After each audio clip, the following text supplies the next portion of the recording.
Alrighty. Okay.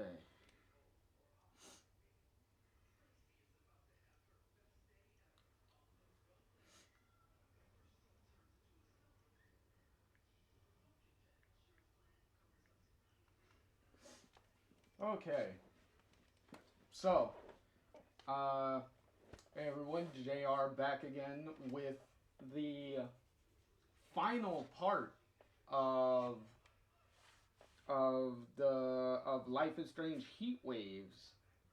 So, um, so in our last episode, um, in our last episode, what was that?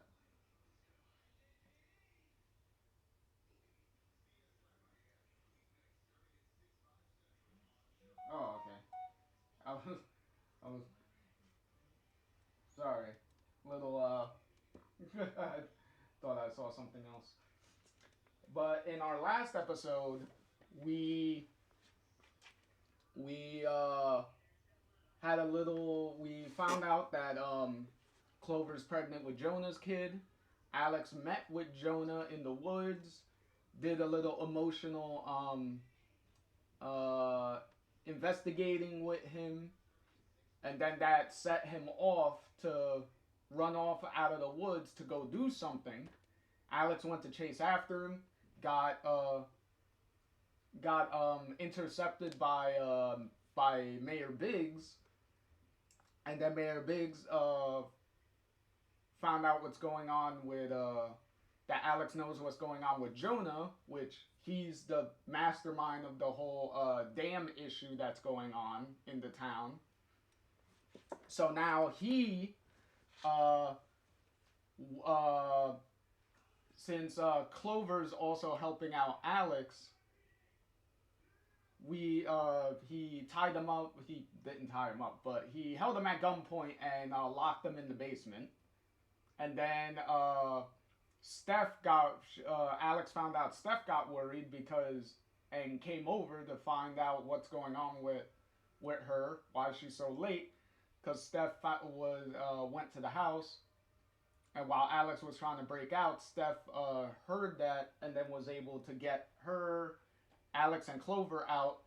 But Biggs came back around, found them all, held them all at gunpoint, and then after a little standoff, they were able to get an opportunity to run to haul ass into the woods to try to get away from him, and now he's chasing them down a little bit and shooting at them while they're trying to run through the woods. So we got a little left off with a little bit of an action sequence going on. So let's see how this all wraps up, how this whole story wraps up. All right, so let's begin. 15. Biggs. Purple explodes through the air, emanating from all three of us, hot and scathing like a nuclear blast. Violet knives rain from the sky, searing through my flesh as every ounce of adrenaline in my body surges forth. Holy shit, holy shit, holy shit! Screams Steph. Is he really trying to fucking kill us? Bang! Bark splinters away from a tree to my left, sending shards of wood cascading over my head. I scream, startled, and trip, my hands finding jagged earth. Steph is under my arm in seconds, hauling me to my feet. We run on. Bang! Is he planning on chasing us all the way into town? I scream. Just to the end of the property line, hollers Clover. I hear the implied, I hope, at the end of that sentence, but I shake my head and run on. There's an I hope thundering through my chest right now, too. I force whatever power I have left in my body into my legs. I run for Steph. I run for me. I run for Barbazal. I run for the car and my guitar and Steph's drum kit and our gig tonight. We can make it. We can all make it. We just have to show the world the truth. The end of the tree line glows with brilliant midday sunlight and I sprint for the finish line. Steph and Clover bolt into the open field past the trees, and I follow, my fingers grazing the last tree when, bang! The force hits me first, like a wayward branch snapping free from a tree and knocking me forward. Alex! I hear Steph scream from somewhere that feels far away. So far away. I see her turn, and everything fades into slow motion. Alex, oh my God! I hit the ground so hard and fast I don't have time to think. Pain explodes through my right calf, and I wonder, through the foggy haze clouding my mind, whether my leg is gone entirely. I blink my eyes open, my eyelashes crunching against the leaves, and suddenly my arms are lifted and then the rest of me. Damn it, Clover, move out of the way. I won't, Daddy, I'm leaving and there's nothing you can do about it. His voice is softer somewhere behind me now, sadder, heavier. I can put weight on my left leg. I test the ground with it, hard and sturdy and water deprived. I test my right leg. Nope. I go down. Or at least I would have if Steph and Clover hadn't been under each arm to stabilize me. It's her calf, comes Steph's voice. We have to get her to a hospital. Closest one's in Strathmore. How far is that? Asks Steph. 20 minutes. I hope you know how to make a tourniquet, says Steph as she and Clover hobble me forward. I didn't join JROTC to stare out a window, smiles Clover. I look over my shoulder at Mayor Biggs one last time, a blue aura christening his head, thin and fragile, falling in streams around him and running down my arms and legs like water. His arms go limp at his side, and he drops the gun at his feet. It tumbles over itself down the hill until it comes to rest in the grass under some leaves. His face is tear-stained, his eyes wincing in what looks like physical pain. I know that look. I remember that look from when Dad got the phone call from the hospital. The last one we'd ever get, about Mom. I remember that look from the mirror after Gabe died. Clover lets go of my arm and scrambles to grab the gun. At first, I think she might fire it right back at her dad, but to my relief, she clicks the safety on and shoves the gun into the back of her jeans. Clover, he whimpers. Please. Where are you going? I expect Clover to tell him to fuck off, or tell him she's going to Denver to start a new life with Jonah, or with herself, or whomever. But she doesn't say any of that. She doesn't say anything. Clover, he now hollers. And then he lunges at us. Alex, he grunts as he bounds down the hill. Holy shit, run, hollers Steph. But of course, between Steph and Clover holding me up, and me without the use of my, holy shit, now that I notice it, my whole calf and foot feel wet.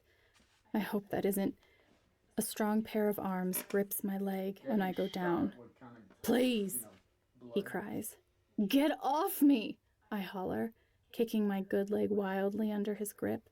I shuffle backward through the leaves and sticks and grass. Please, you have to listen, he cries. I stop. His teeth are gritted, his eyes clamped shut. He's breathing like he's just run a marathon when I'm the one that's been shot. I'm about to start kicking at him again, but then I notice his aura. It's no longer blue, it's purple. Brilliant, sharp purple. Sharp as swords, growing up from the ground, unavoidable and deadly. Mayor Biggs is scared to death of something he can't outrun.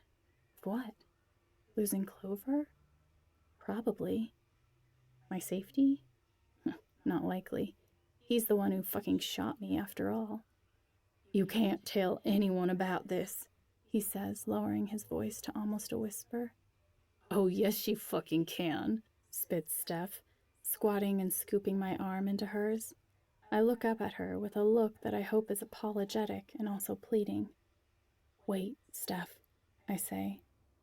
I look back to Biggs, whose face by now is twisted into a grimace of despair.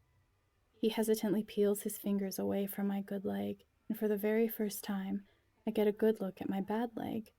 It's soaked red. Blood has seeped through my jeans, my socks, my shoes. I feel the blood rushing away from my head, and everything starts rotating. Suddenly, Steph's arms are under both of mine, and she kneels beside me, cradling me against her. I'm good, I say. Just a little dizzy. Yeah, for It's blood not a loss. lie.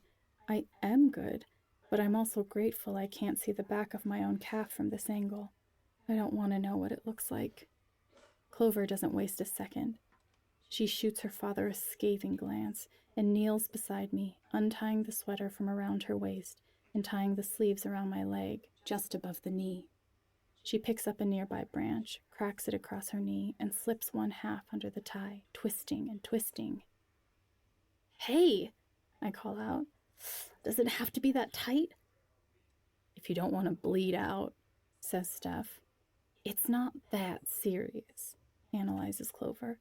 Looks like it went clean through. Most of the bleeding is stopped, but we can't be too careful until we can get you to a hospital. She glares at her father again, who's now kneeling and staring down at his own hands, open, palms up, shoulders trembling as he cries. You'd better get to talking, hisses Clover. Thanks to you, Alex doesn't have all day.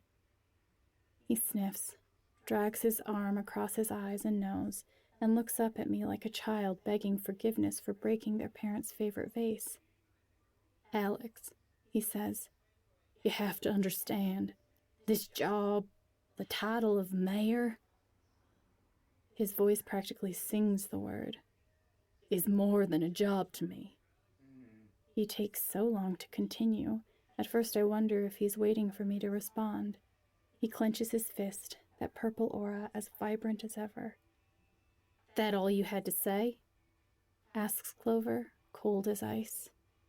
But I stare at that aura, and I know, beyond anything, there's more he wishes he could say. And why can't he? I reach out, and I'm in. I'm standing again, which is strange, both legs perfectly intact. I'm back in that living room with the green chairs, the TV on across the room, with the ferns and the vines and the foliage sprouting from baseboards and windows and couches. Flowers now blooming from every piece of greenery in the room. Garlands of pink and purple blooms burst from every inch of the vines now. Petals rain down from the ceiling, and everywhere people cheer, throwing hats in the air and popping champagne. A dozen little girls chase each other around with red, white, and blue party poppers, and a couple squarely in front of the TV share an embrace and a warm kiss, smiles tugging at their lips, each of their heads encircled with the daisy chain. A few vines creep up from the floor and wrap tenderly around their feet and ankles, knitting them together. She rests her hand against his cheek before pulling away and beaming up at him. You did it, Griffey, she laughs, a huge yellow lily tucked behind her ear. You're the mayor of Barbazal. He takes her hands warmly in his, and it's then that I notice the single joyful tear rolling down his cheek. We did it, Wisteria.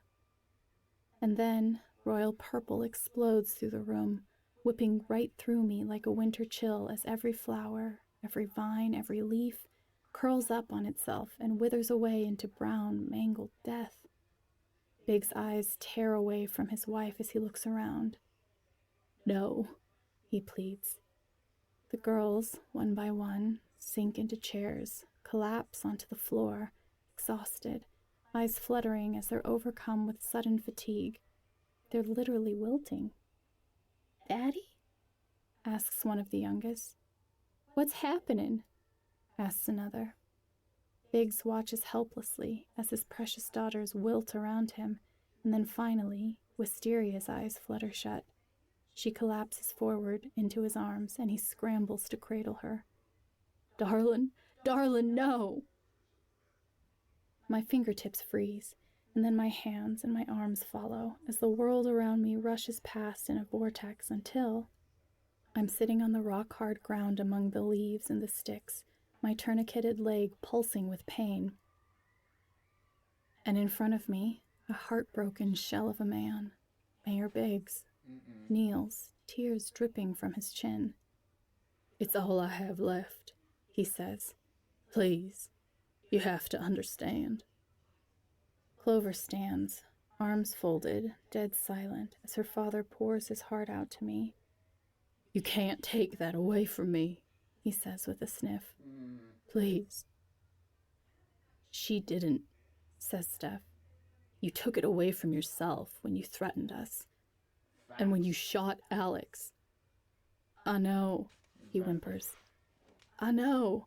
And you'd be well within your right to go straight to the authorities, but I have to ask your mercy. You want us to keep quiet? Asks Clover. After all of this? Daddy, you need help. What do you expect, huh? He asks, raising his hands to gesture all around us. When my girls all left home and the 2 left despise me? Daddy, I don't, says Clover, softening, but she straightens again suddenly. Don't make yourself the victim here. This isn't about you or your job or how you pushed your own family away after Mama died. Damn. That would be a knife in the heart of any family man, but Mayor Biggs' aura stays purple, and that tells me all I need to know. Mayor Biggs, I begin, and all eyes turn to me, the center of this discussion. I guess since I'm the one who took the bullet, I'm the one who gets to decide whether to report the injury. I've met people like you before, people who choose their career over their families. I remember Dad dragging himself through the front door after a long day at his dead-end job, too tired to even eat, let alone prepare something for Gabe and me. And certainly not the way Mom did. She used to make fried rice and lo mein. If only I'd have the rice ready by the time she got home from work. Mom wasn't living at home anymore by then. At the hospital for days, weeks, months, and finally, we learned, forever. But I kept making the rice, hoping she'd walk through that door until that last call from the hospital. And once she was gone, most nights, the rice was all we had for dinner. And then all we had in the house. Gabe was furious. She's a kid. How the hell is she supposed to build a body and grow up strong if she doesn't have food, Dad? You watch your tone. Don't you think I'm doing everything I can? Working extra hours, working faster, leaving before you're even up, back after you're supposed to be in bed? And finally, when he realized he couldn't do it anymore, someone will come. That woman from CPS. Someone. I'm sorry. He left. Even if it was in self-preservation, it didn't hurt any less. But as I stare at Mayor Biggs, I feel tears burn my eyes. People who throw themselves into something, anything else, to cover up the pain of their past, even if it means neglecting the ones they love, abandoning what was once the most important thing to them. A whimper escapes his lips, and I lean in closer until pain shoots up my thigh and I wince. Alex, we need to get you to a hospital before this gets worse, urges Clover, reaching down and gripping my arm to support me to stand, but I don't. I stay right here. And I realize this is what I had hoped to see from Jonah Macon. This kind of remorse, this clear turning point, a moment that might mean the future of Barbazal. And I have a second chance right here, right now, with Mayor Biggs. You have a choice, I continue. You can continue to run from your pain. You can keep covering it up. He winces and sniffs again. Or you can reach out to your daughters, hold them close. Put away this idea of paving over your family's history with a theme park. Stop trying to bury what you're feeling under the guise of doing what's best for Barbazal tomorrow. Because the Barbazal of today needs you. They need water, and they trust you to lead them to greener pastures. He's solemn and painfully quiet, digging his thumbnails into his nail beds and peeling away a hangnail, fraught with nerves. It's time to put him out of his misery. I won't report this. I say. He looks up at me with wide, unbelieving eyes. You won't? He croaks. Why would I ask. It won't help anything. You'll just be a sad, lonely man in prison. And Barbazal will move on with that theme park with or without you, burying the history of all the hard-working farmers and diner owners and mechanics who have called this place home since they were born. Biggs blinks once or twice in disbelief, and I squeeze Clover's hand, indicating I'm ready to go. My leg is still screaming, and I grimace against the pain as she and Steph help me to my feet, or my one good foot. I won't report you, Mayor Biggs, because I think you and I both know, I say as I hobble to turn around, draping my arms over Steph and Clover's shoulders. You have work to do. He nods frantically, and even after I turn my head and focus on balancing my weight between Clover and Steph as they help me across the field to the town square, I know he's sincere. I've had days, weeks to dwell on what happened to Jed. Righteous flares of anger turning to disgust and then sadness, then the recognition that only letters of contrition are left to him now. Big's bullet has pierced me deeper than Jed's, but that doesn't mean a cell for him is the best way to help this town. I hear him shuffle his fingers in the sticks and leaves and grunt as he stands to his feet. Yes, he says behind me. Yes, I do, Alex. He's silent for a long while, and I wonder if he's just going to let us go? Take my words to heart? Save the whole city? Is this the part where Steph, Clover, and I walk off into the sunset? Or I guess, to the car? So we can replace these pistons and get me to somewhere with some serious pain meds? Clover? He asks, his footsteps getting louder in my ears. I look to Clover for direction, but she marches on, her eyes fixed directly ahead. She's not going to stop for him. I look to my left, where I find Steph's face so close to me. I look into her eyes. Hers glance back at Biggs, and I hope she understands, in the silence between us, that the choice is up to him. We can only hope he makes the right one. I want to be in this baby's life, he says. Warmth floods me, and relief. Clover freezes, and I hear a soft grunt escape her throat.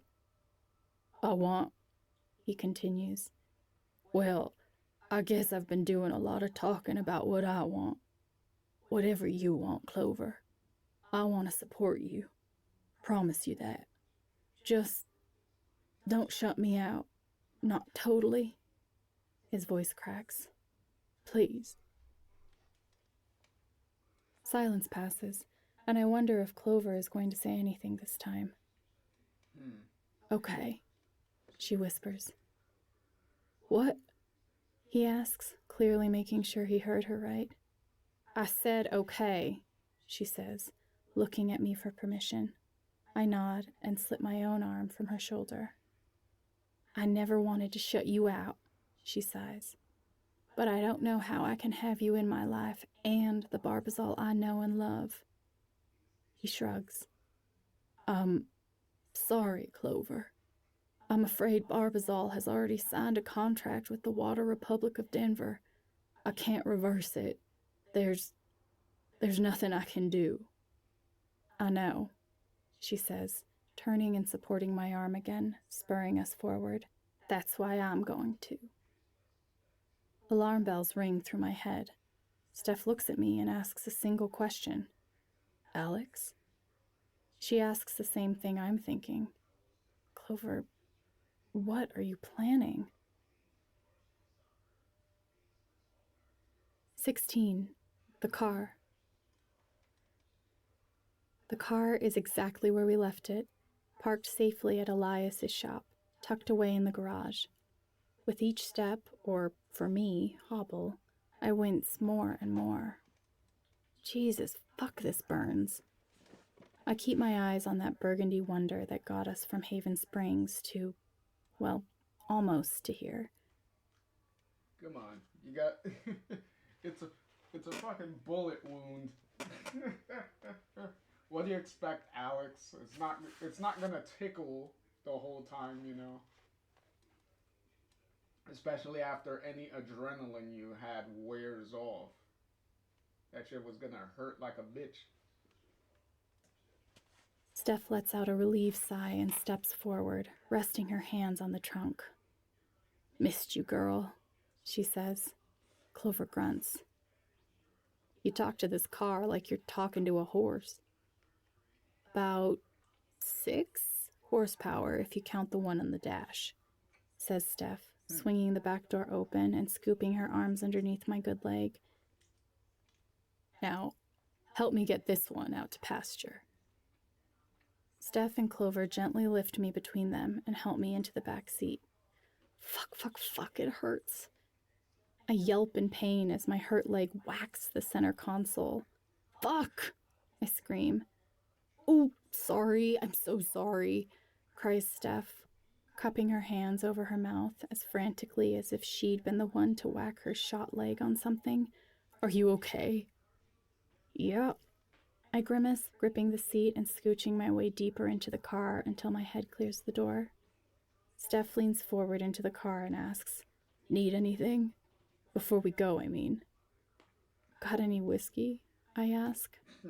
Wow, it is bad, she says, smiling. That's not even your drink of choice.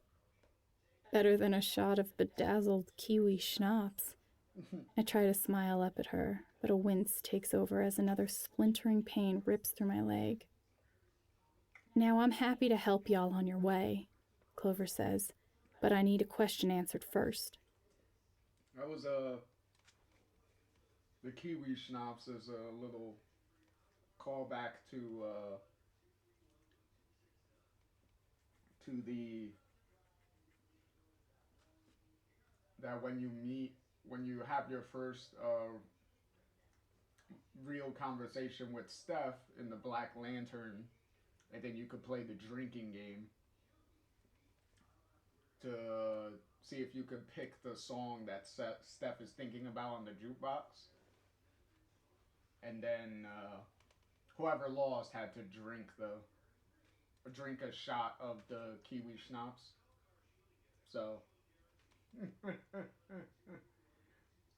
it's funny too because they don't specify obviously who won and who had to drink the shot. So the little lighthearted joke kind of works either way. If either Steph had to drink it or Alex had to drink it, so. What's that? Asks Steph. I need to know who Jonah made the deal with about this damn power siphoning. She wants me to out a politician on intel that I gathered with my powers? Absolutely no way am I telling her that. What if it gets back to me, to Steph? I glance at her, and her face tells me all I need to know. This isn't my choice to make. It's both of ours. I don't know, I say. Silence hangs in the air between the two of us. You're a god-awful liar, says Clover, stepping up to the car and leaning against the driver's side door. Red radiates from her, filling the room with a shower of sparks spraying in all directions. I flinch, and the quick jerk sends another shock wave of pain through my leg. We're not going anywhere until you prove to me you haven't been lying this whole time. If you learned something from Jonah, she says, resting a hand over her stomach, it's my right to know. You really gonna do this now? Hisses Steph, motioning to me. While my girlfriend is in excruciating pain from a gunshot wound? Steph, don't. And then the word girlfriend sinks in. My eyes find hers, and I can't help but smile weakly, though this pain is searing hot. Clover remains immovable, and I quickly realize there's no other way out of this. Luckily, Steph and I think alike. Tell her, Alex, she says. It's the only way to get you help. I sigh, knowing she's right. I level my eyes at Clover and say the name so sharply I hope it hurts her. Brickleby, I admit. It was Senator Brickleby. Happy? Uh-oh. Quiet, she says, grinning cunningly before stepping around to the passenger side and swinging the door open. So does she have a plan? The engine hums to life, a sound I've waited for what feels like weeks. We back out of Elias's shop, and I look around as we peel out of the driveway and down the highway, hoping to catch a glimpse of anyone. Elias, Silas, Owen, Anita, Opal? We didn't say goodbye to any of them. And I guess I didn't help them either, unless Mayor Biggs decides to do something about it. And who knows how genuine those tears were. Anyone will cry at the thought of losing family, no matter how distant. I push myself to sitting with a weary groan, and I see Steph's judging eyes in the rearview mirror. Alex, please sit still. I'm just putting on my seatbelt, I protest. Bleeding or not, I'm more likely to die in an accident if you're going to drive this fast. I'm doing 80. It's not a big deal, she says. In a 55? Asks Clover. Darius'll have your neck. What, is Darius the one cop in Barbazal? After a moment, Clover nods. Actually, yeah. Steph and Clover look at each other, and I see something I never thought I'd see 5 minutes ago. They smile at each other. Hey, says Clover. Sorry. I just knew I wouldn't get that information out of Jonah, and I just had to know. How am I supposed to fix this problem if I can't find the root of it? I don't know, replies Steph. All I know is Alex and I have a gig to play in 9 hours with a 6-hour drive ahead of us and a fucking bullet wound to address first. Steph sighs in exhaustion. Sorry, Alex, she says. Your leg is the priority. Her voice cracks. I so wanted to make it to Fort Collins. My heart shatters into a million pieces for her. Steph, who only wanted the open road and the wind in her hair, who wanted that with me. Because of me, our car broke down. Because of me, we took our sweet time stuck in Barbazal, and now we're going to miss Fort Collins by mere hours because of my gunshot wound. I look down at my leg. The pain subsided a bit. I can't tell if that's a good thing or a bad thing. I guess I'll find out. I turn my knee. From the tourniquet down, my leg is bright red, and I wonder if Clover tied it too tight. Am I at risk of a blood clot with this thing being wound so many times? A wave of nausea washes over me. I quickly force my eyes away, focusing on the trees flying past us out the window instead. Breathe, Alex. I let my mind meander. How long could I sit here in this car with this bullet in my...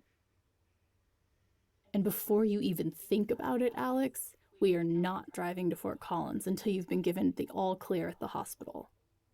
Y'all won't make it to Fort Collins in time then.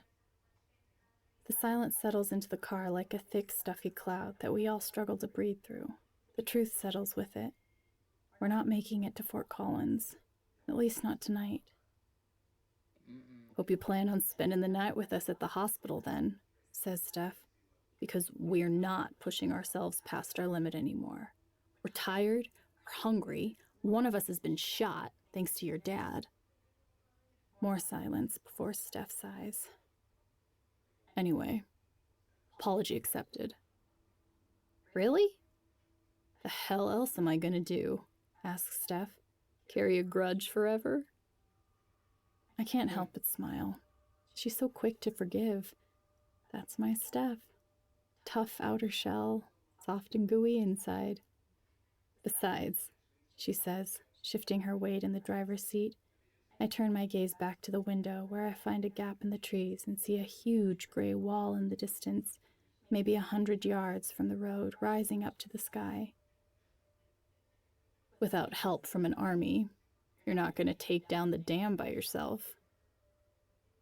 And then I notice the crowd gathered around the bottom, on either side of a 10-feet-wide river of water. More like a creek, really. And they're all staring, hands up to shield their eyes from the late morning sun at the very tip-top. And who stands on the very tip-top of the dam? A man in electric blue shorts and a gray shirt. One person can't take down a dam, says Steph, still waxing poetic to Clover. But he's gonna fucking try, I realize. Clearly. Stop the car, I demand. 17. The dam. The minute the car screeches to a halt, my seatbelt is off. Alex, what the hell are you doing? Screams Steph as I lean my body out of the back seat and mean for my good leg to find the ground, but it catches on the edge and I spill onto the pavement along the shoulder of the highway.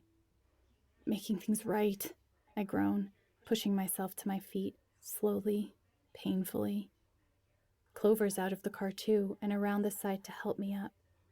Steph joins eventually, after getting over how stunned she is, I'm sure. Are you trying to die out here? She thunders. Forget what I said about Fort Collins. I just want you to be okay. Please get back in the car. You don't get it, Steph, I blurt out, even as she helps me forward. My good leg finds dry, withered grassy patch after dried, withered grassy patch as I explain.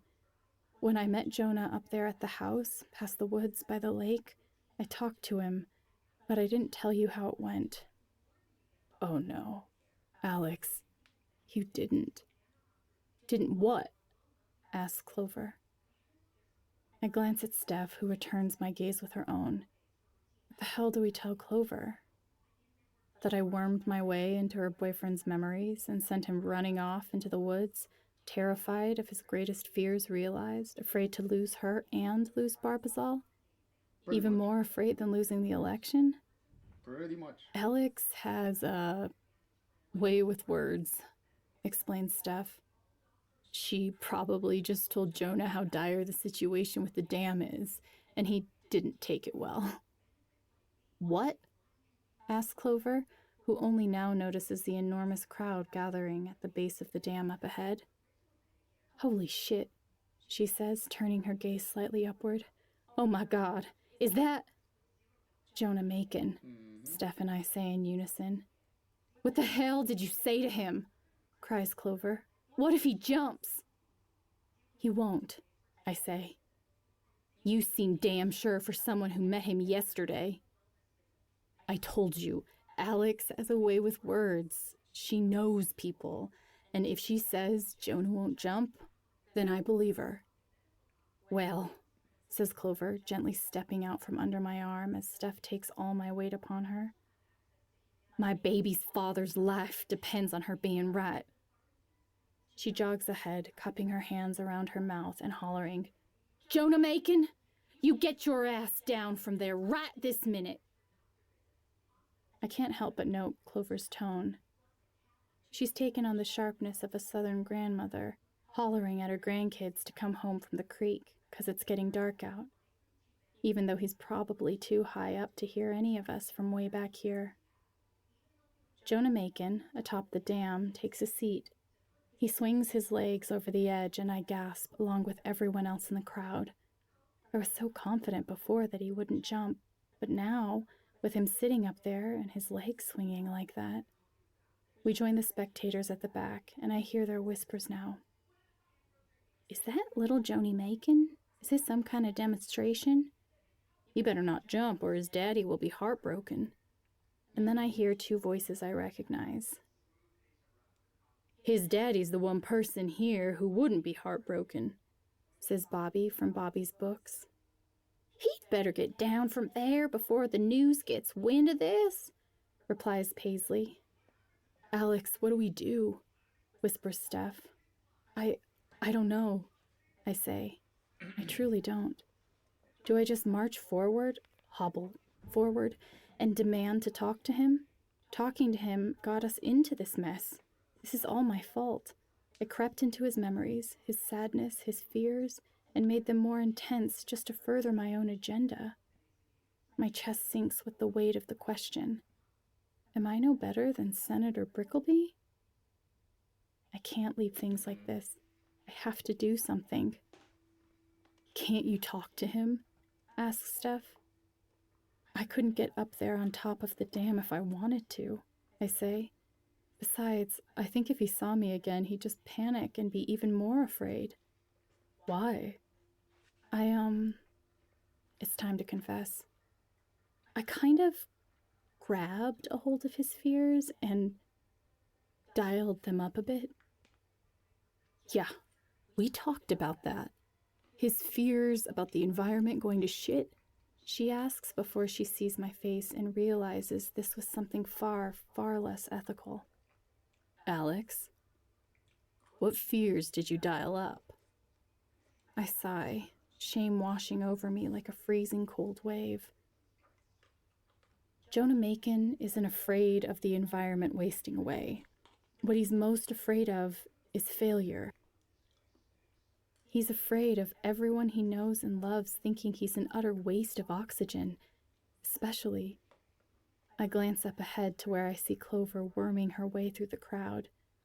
Especially Clover, I say, and I lower my voice. Especially their child. Steph gasps. You told Jonah they think he's a failure? Well, no, not exactly, I offer, looking at her. But her eyes narrow at me, glance at me up and down like she doesn't recognize me. Tears prick my eyes. I'd give anything to never have to see her look at me like that ever again. A red aura springs to life around her head. Damn it. You said you were going to be careful, she snaps. I told you, playing with people's emotions was dangerous, and now look what you've done. Steph, I'm sorry. Don't apologize to me, she hisses. Apologize to Jonah. He's up there all by himself, thinking his friends and family think he's a failure. What do you think he's thinking up there? Inches from death. Talk to him, Alex. You have to. I look up at him, leaning his elbows on his knees, resting his face in his hands, sitting atop the thing siphoning power back to Denver that he helped build. The sky darkens like a bruise, purple and angry, rain falling in purple tears around us, and I look to Steph. You lied to me, she says, her red aura growing, bleeding into the purple air around us like watercolor. No, I shake my head. No, I did my best. But I don't get a chance to finish. Lightning flashes around us, yanking me back to Jonah, and now, when I look up at him, I see what he sees. All around, there's not a human to be seen. Just huge purple blotches so dark they look almost black. Glowing white teeth and eyes face Jonah, mouths hissing hungrily as if they might climb the dam and eat him alive. I have to get up there, I say, mostly to myself, but Steph hears me. What? She cries, pulling at my arm. You are absolutely not going up there. Can't you yell at him from here or call him? Steph, if I don't go up there, I say, Jonah may not make it down. But if you go up there, you might scare him down, she says, glancing back up at him. I follow her gaze, remembering how Jonah and I ended our conversation, with him making up the quickest excuse, any excuse, to get the hell away from me. A thought strikes me like a sack of bricks. What if, by dialing up Jonah's fear of failure, I also made Jonah afraid of the thing that made him afraid? What if Jonah is afraid of me? What if he's afraid of what I'll do if he doesn't do something about the dam, about the environment, about Barbazal's future? Steph is right, I realize. I can't go up there, and I can't be the one to talk to him. Jonah Macon, I know you can hear me, hollers Clover's bullhorn-like voice from among the crowd, her own red filling the air around us, battling his purple with glowing fury. Come down from there right now, and let's talk about this. Her accent is coming in strong now that she's angry. Whatever the hell kind of notions you've got in that head of yours, you need to talk to someone. Just talk to me. I look back up to Jonah. He's painfully still, unmoving, unwavering. He says nothing. Clover's shoulders slump in defeat, but she's not giving up quite yet. I know you've been overwhelmed with the election and everything, she says.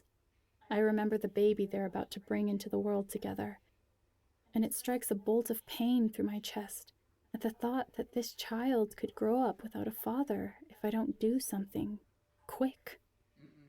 I can hear the tears in Clover's voice as she continues. But like you said, we're gonna make it, right? She turns to the crowd around her, the purple monsters, some with cameras now, all eyes on her now. We've got to make it. Affirmative yas and ums and even a preach from the crowd indicate she has their ears. Jonah Macon will bring home the bacon, she yells to everyone who will listen. Jonah Macon will bring home the bacon. With each repetition, more voices join the chorus. Jonah Macon will bring home the bacon. Jonah Macon will bring home the bacon. Jonah Macon will bring home the bacon. Jonah pushes himself to his feet. The chanting crowd of blotchy gremlins clips into a series of gasps and shrieks. He's gonna jump, cries a nearby elderly woman frantically. But he doesn't. He stands there, and he yells. Clover? He calls, his voice echoing across the vast fields now that the crowd is dead silent. Thank you for your kind words and your kindness. But I have thought about this for a long time, and I've made my decision. This unwavering purple storm begins to swirl in the sky like someone is stirring the clouds with a giant spoon. No! I hear Clover's voice bark, her red cloud flaring against his, beating the darkness back. I'm not gonna jump, he assures the crowd. Everyone, including me, breathes a huge sigh of relief. Thank God. But I am going to keep my promise. I have something to admit to you all. Wait, what? He's not going to. I've been keeping something secret from you for a long, long time. Wee-oo, wee-oo. A police siren wails right behind me, and I turn to see the flashing blue and red lights and a short man climb out of the driver's seat holding an actual bullhorn. His badge number says 001 next to the name, Darius. I roll my eyes. Of course. The one cop in Barbazal. How's he gonna help this situation? Darius lifts the bullhorn to his lips. Jonah Macon, this is Officer Darius. I'm gonna need you to come down from there immediately. I need to borrow that, hollers Clover, marching her way back through the crowd, past me and Steph, until she reaches Officer Darius. Hey. Jonah Henry Elias Macon, you have until the count of 3 to get yourself down from there and start talking some sense. 1. Officer Darius snatches it back before she can continue. Miss Biggs, I can't let you do that, he says. You don't understand. And they go back and forth like that while I look at Steph, and I'm pretty sure she's thinking what I'm thinking. Clover is not the person to talk some sense into Jonah Macon. She's too close to him, too involved. It's like a therapist who's already best friends with their client. It's definitely not going to work. But who then? I can't be the one. I'm the amplifier of his trauma. I think back to Mayor Biggs, who's in his own horrific mental state after today. No.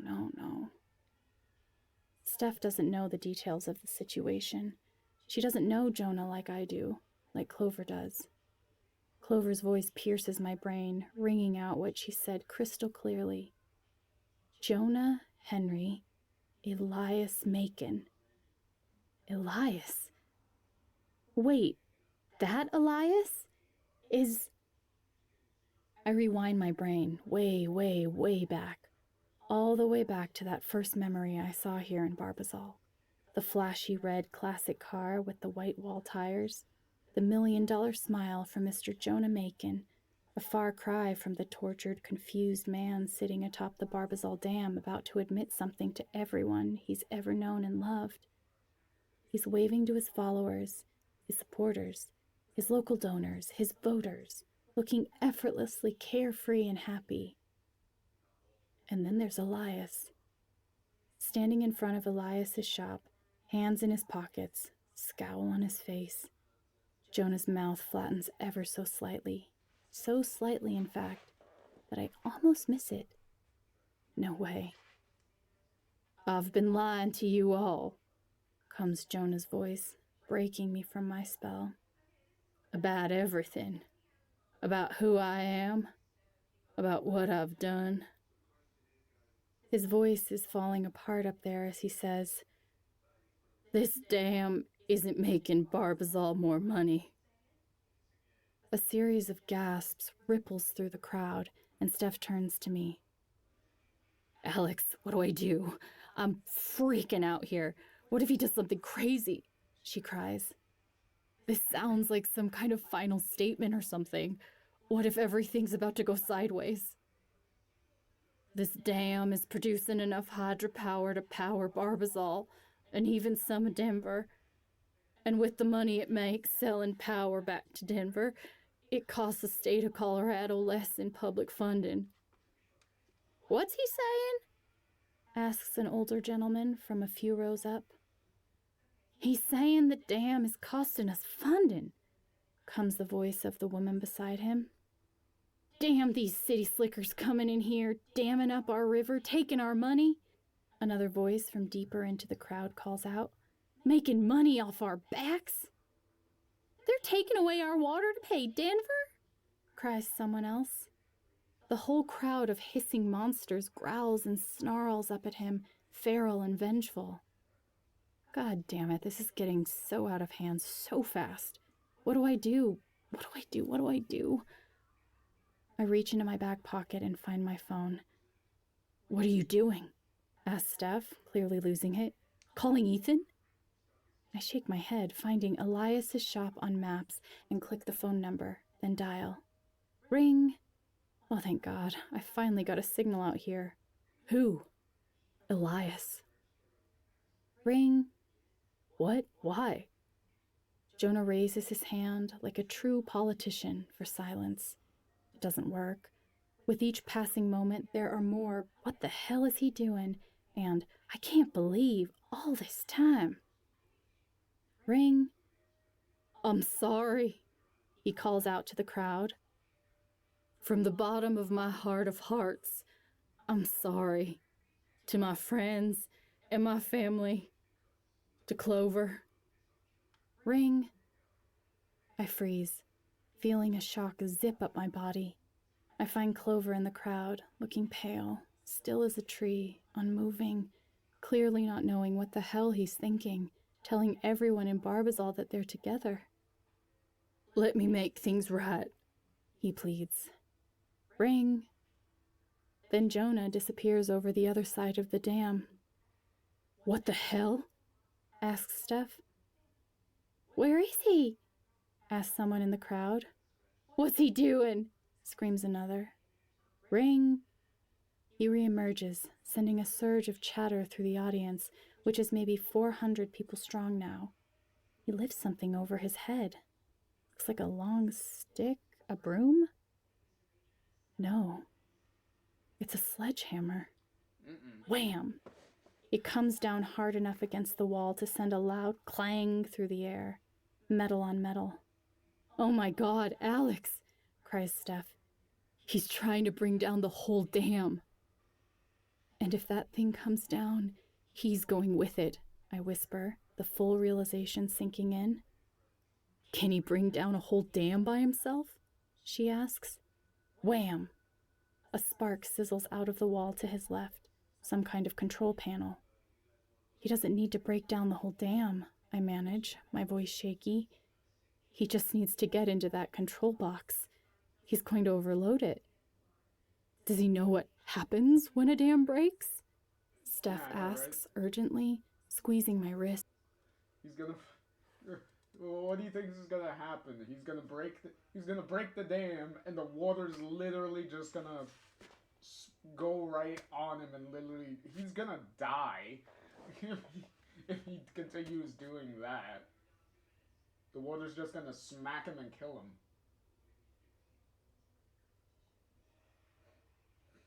He's a fucking idiot.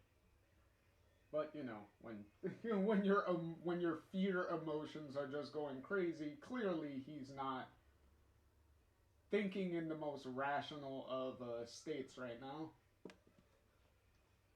Hopefully, whatever they're trying is gonna calm him down.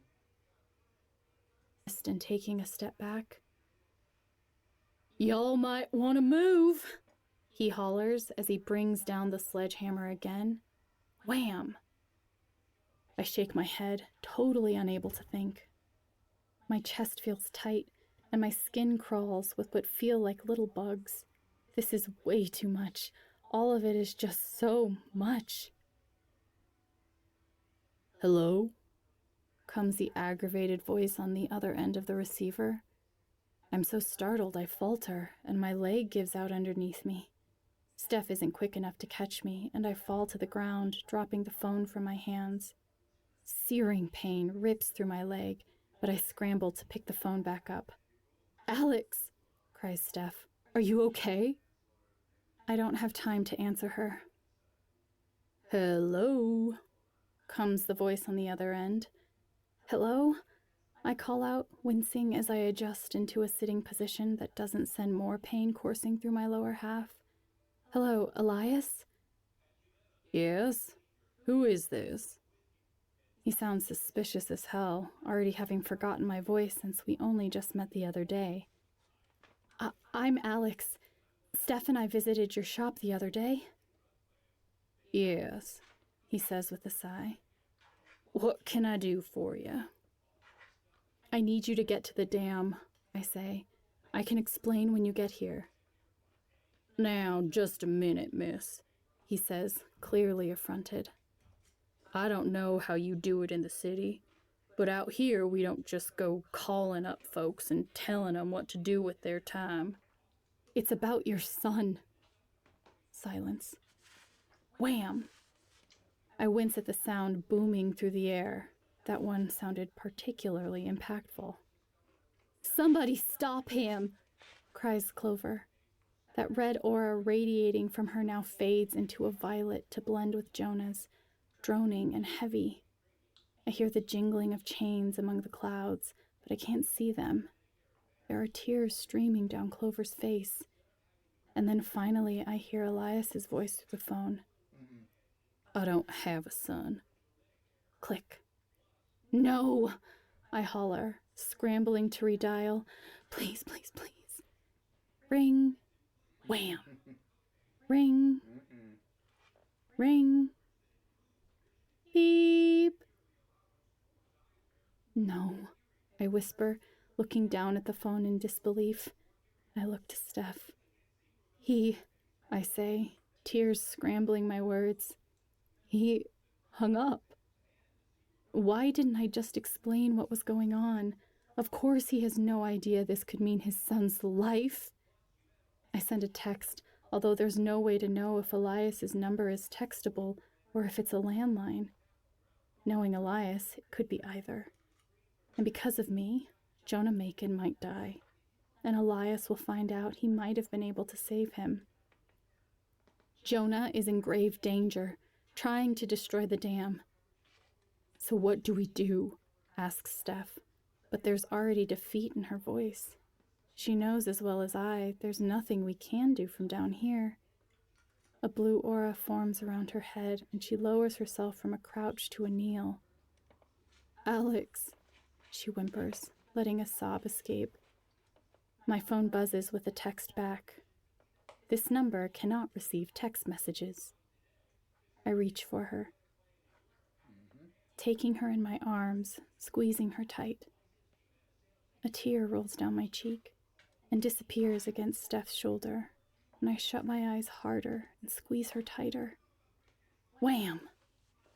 I'm out of ideas, I say, and Jonah's going to die because of me.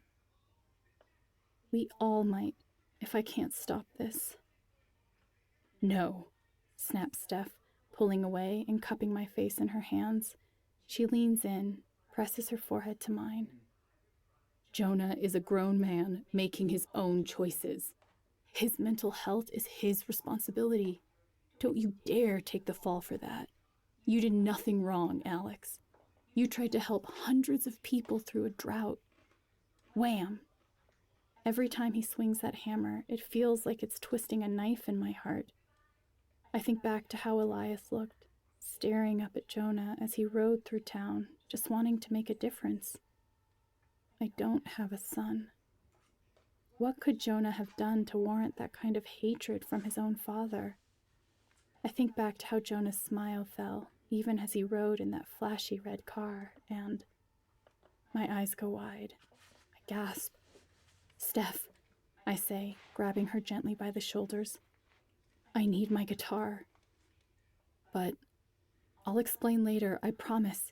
It'll all make sense. Hurry. Steph pushes herself to her feet and darts for the car without further question. I look up at Jonah, where I see a huge, looming blotch monster rising up behind him, claws extended overhead, towering over him from behind with hungry teeth as he flips the switch and steps back. Boom! It sounds like a glacier cracking. Something rumbles through the air, a sound like a crackling bowl of cereal. The ground trembles under my feet. After looking to Steph, who looks just as confused as I am, I look back up and, oh my God, there's a crack in the damn wall. A small one, maybe 5 feet down from where Jonah stands. A chunk of rock the size of a loaf of bread breaks away and falls, tumbling down the side until it plunges into the dark river water below. He's really gonna break the dam! Shrieks a teenage girl just a few dozen feet ahead of us. He thinks he's taking on his fears, I whisper to myself, as that colossal beast behind him grows larger still, teeth dripping with purple drool as it leans even more closely over Jonah. But this isn't the way. As it fully sinks in that Jonah is going to bring this thing down, I do the only thing I can think to do to get everybody to safety. Everybody run! I holler.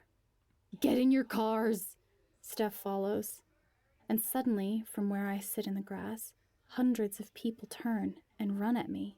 No, no, no, I mutter to myself, scrambling to push myself to my feet before I get trampled to death.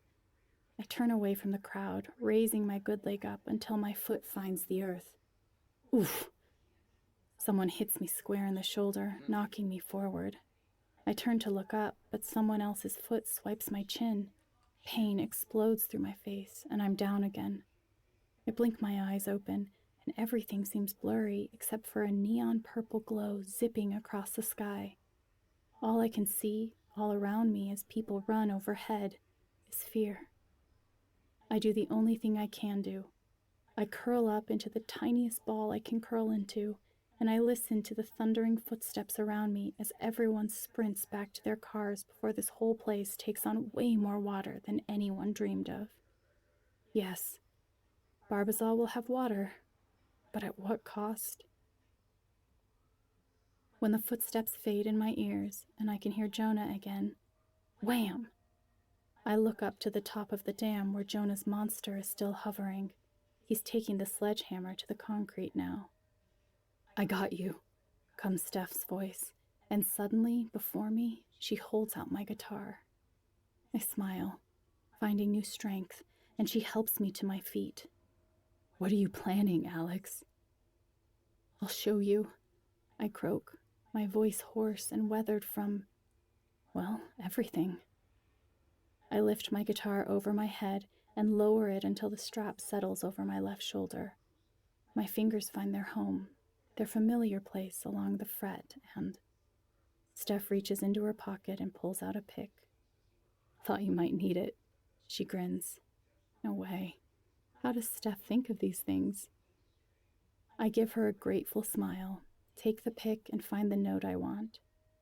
You know me too well, I say. I kinda like you, she says again, stepping back with a gesture that says, well. I pick softly at first, gingerly testing out the tune. It's only Steph and me out here now, besides the occasional wham. I pluck string after string, and when my eyes find Steph's, hers are huge. Why does that sound familiar? She asks. I know I've heard that tune, like, recently. I keep picking, a steady handle on the tune now. Music box, I say, playing the tune like I've known it all my life. Bless my ability to play by ear. Oh yeah, she marvels. Wow, you picked that up fast. Why are you... I study her as she connects the dots. Are you gonna play that for Jonah? Maybe if that song meant something to Elias, it'll mean something to Jonah, I sigh. If I can't get Jonah to come down, maybe I can bring Elias up. I keep playing, my fingers finding their rhythm and memorizing where to fall over the strings, feeling little notes of joy, plink, plink, plinking from the strings. An A chord releases a bright red burst of vapor, and a D releases yellow to follow. A purple G, and then an F, launches a blast of blue into the air. Finally, I land back at a D chord, which raises up a golden yellow cloud all around me. The tune sinks into my hands and into my blood as I let my fingers play among the strings. And then I step forward. No, Alex, whispers Steph, cradling my arm. Let me help you. I can't play if you're holding me, Steph. I really do have to do this one alone. She looks at me with huge, searching eyes, looking for some kind of excuse, a reason to keep me from walking on my leg like I'm about to. Wham! But she understands the stakes as well as I do, and hesitantly, sadly, she clasps her hands together and takes a step back. I'll be right behind you, she says with a nod, her eyes brimming with tears. I give her a grateful smile. I love you, I want to say. It feels so right to say it, but I don't. I back out like a coward. I know, I say. God damn it. That's not quite what I meant, but there's no time to make it right. I have to do this. I grip my guitar and drag my bad leg along, my fingers moving over the strings, plucking hard enough that the music seems to vibrate in my ears, humming over the grass as I walk, drag, walk, drag, walk, drag across the open field. Jonah! I holler up to him. God, he's so high up. Maybe 50 feet. I wonder if he can even hear me from down here. Jonah Elias Macon! The sledgehammer swings up over his head again, and it freezes. He stares down at me. What do you want? He asks, his voice faltering now. He lowers the sledgehammer and lets the handle drop at his side. I've done what you've asked. Are you happy? It's all coming down, Alex. There are so many things I want to fire back at him. How dare he insinuate taking down the dam was my idea? I dialed up his fear unfairly, arguably unethically, but I didn't tell him to go climb up the dam and take a sledgehammer to the 100-foot wall beneath him. But I shut my eyes tight, blocking out his accusation, and focus on making my fingers move, sending a rainbow of colors into the air, soothing the angry purple clouds above. A long moment passes. Moment after moment, and I don't hear another wham. Instead, I hear Jonah's voice again. That tune, he says, so softly I almost miss it. How? How do you know it? I look up at him, eyes narrowed, playing even harder, letting the chords answer for me. He stands staring at me, mouth agape. You've been to see my father? He asks. No one thinks you're a failure, Jonah, I say, which isn't a lie. I've talked to so many people in Barbazal the last few days. Even knowing what you had to do in Denver to get the platform you have, you've made such a huge impact on this place. Look at you. You're willing to do anything to give Barbazal your best, even if it means giving up your life. I keep playing, and as I stare up at him, I see that monster look down at me and send an angry hiss in my direction. I don't need your patronizing, he hollers. Thunder crashes overhead, and the clouds deepen into an even richer purple, glowing neon in the sky. It's just him and me out here, alone in this field by this river that could surge with water from behind the dam at any moment. That 5-foot crack from earlier has grown another 2 feet, and I take a deep breath, steadying myself. I know that if I can't talk Jonah down from there, I'm gone. Steph, I whisper behind me. Go to the car. Alex, now. I hiss bitterly, knowing this might go south. If something happens to me out here, I'll know I did my best for this place. If something happens to you, I'll never forgive myself. She steps forward, a tear rolling down her cheek. She rests her hand on my lower back and slides it around my hip, leaning in and kissing my shoulder. Then let me forgive you for you, she says softly. But I'm not leaving. Because if something happens to you out here and I left, I'd never forgive myself. I sigh because I know she's right. The only scenario worse than both of us getting killed out here is me going on living without Steph. I can at least grant her that. I give her a nod before turning back to Jonah. He hollers down at me again. You made yourself very fucking clear, Alex. Past the diplomacy and platitudes, there's a real live man under there. And here he is. Unless I do something about this dam, I'm a failure, and everyone knows it. That's not what I said, I yell. Jonah, I'm sorry I made you feel like you're a failure. Like anyone in your life might think you're a failure unless... I confront the root of the problem, stare it in the face holding a can of gasoline, drizzle it all over the top, and light it on fire. Unless you did what I wanted. Crack! What the hell was that? Jonah's let go of the sledgehammer, and there's nobody else out here. Most of the spectators watch silently from their cars parked along the side of the highway. I turn to look at Steph, whose eyes are huge and scared like I'm sure mine are. We're out of time. Jonah, get down from there! I holler, my fingers still playing despite everything. Please, if this dam comes down, you're... Going where I can be most useful, he hollers, his voice shattering. Suddenly, I hear another voice behind me, this one warm and rich and raspy. Familiar. You're most useful in Denver. I turn so fast I almost fall over, but Steph is there to catch me under my arm. But it breaks my playing, and my guitar is replaced by the droning, soulful wail of a harmonica.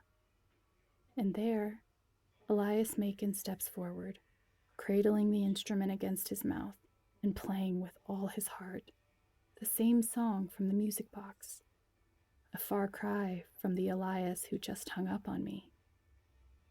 Relief sinks into my chest like a cooling salve, and I let out a sigh. I stare at him, and finally he looks from Jonah to me.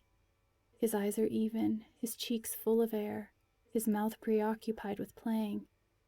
I give him a nod and force a smile. Whatever he said to me on the phone about not having a son, the point at the end of it all is, he came after all. I look back up to Jonah, who's gone completely silent, his mouth hanging open in shock. if this works. Dad? He calls. Mm-hmm.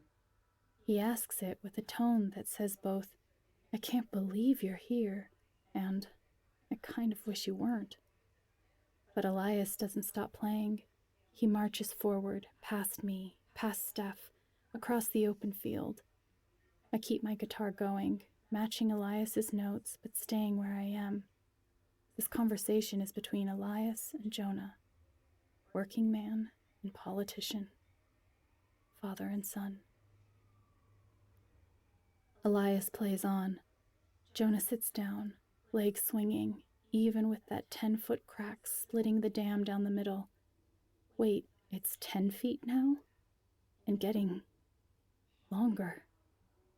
Alex, says Steph, gripping my arm. And then I realize that's not a crack in the rock. That's a water trickle. Alex, we have to go, she urges, pulling me. Steph, I say, squeezing her hand. Go. She stares at me for a long moment, her face a few shades paler. What? Go meet Harson. Play your drums. Rock the place. I know you can. Alex, what the hell am I supposed to do without a vocalist and a guitarist and... Crack. A force rattles the ground beneath us, and Steph gasps. We look at each other, then we look up at the dam. That 7-foot crack is now 15 feet tall, and that trickle is now a spout. The dam's gonna go! Hollers one of the remaining spectators from their car. I squeeze Steph's hand. I'll be okay, I say. She furrows her brow. What the hell am I supposed to do without my girlfriend? She asks, getting to the root of it all. I'm not going without you. Stop asking me to.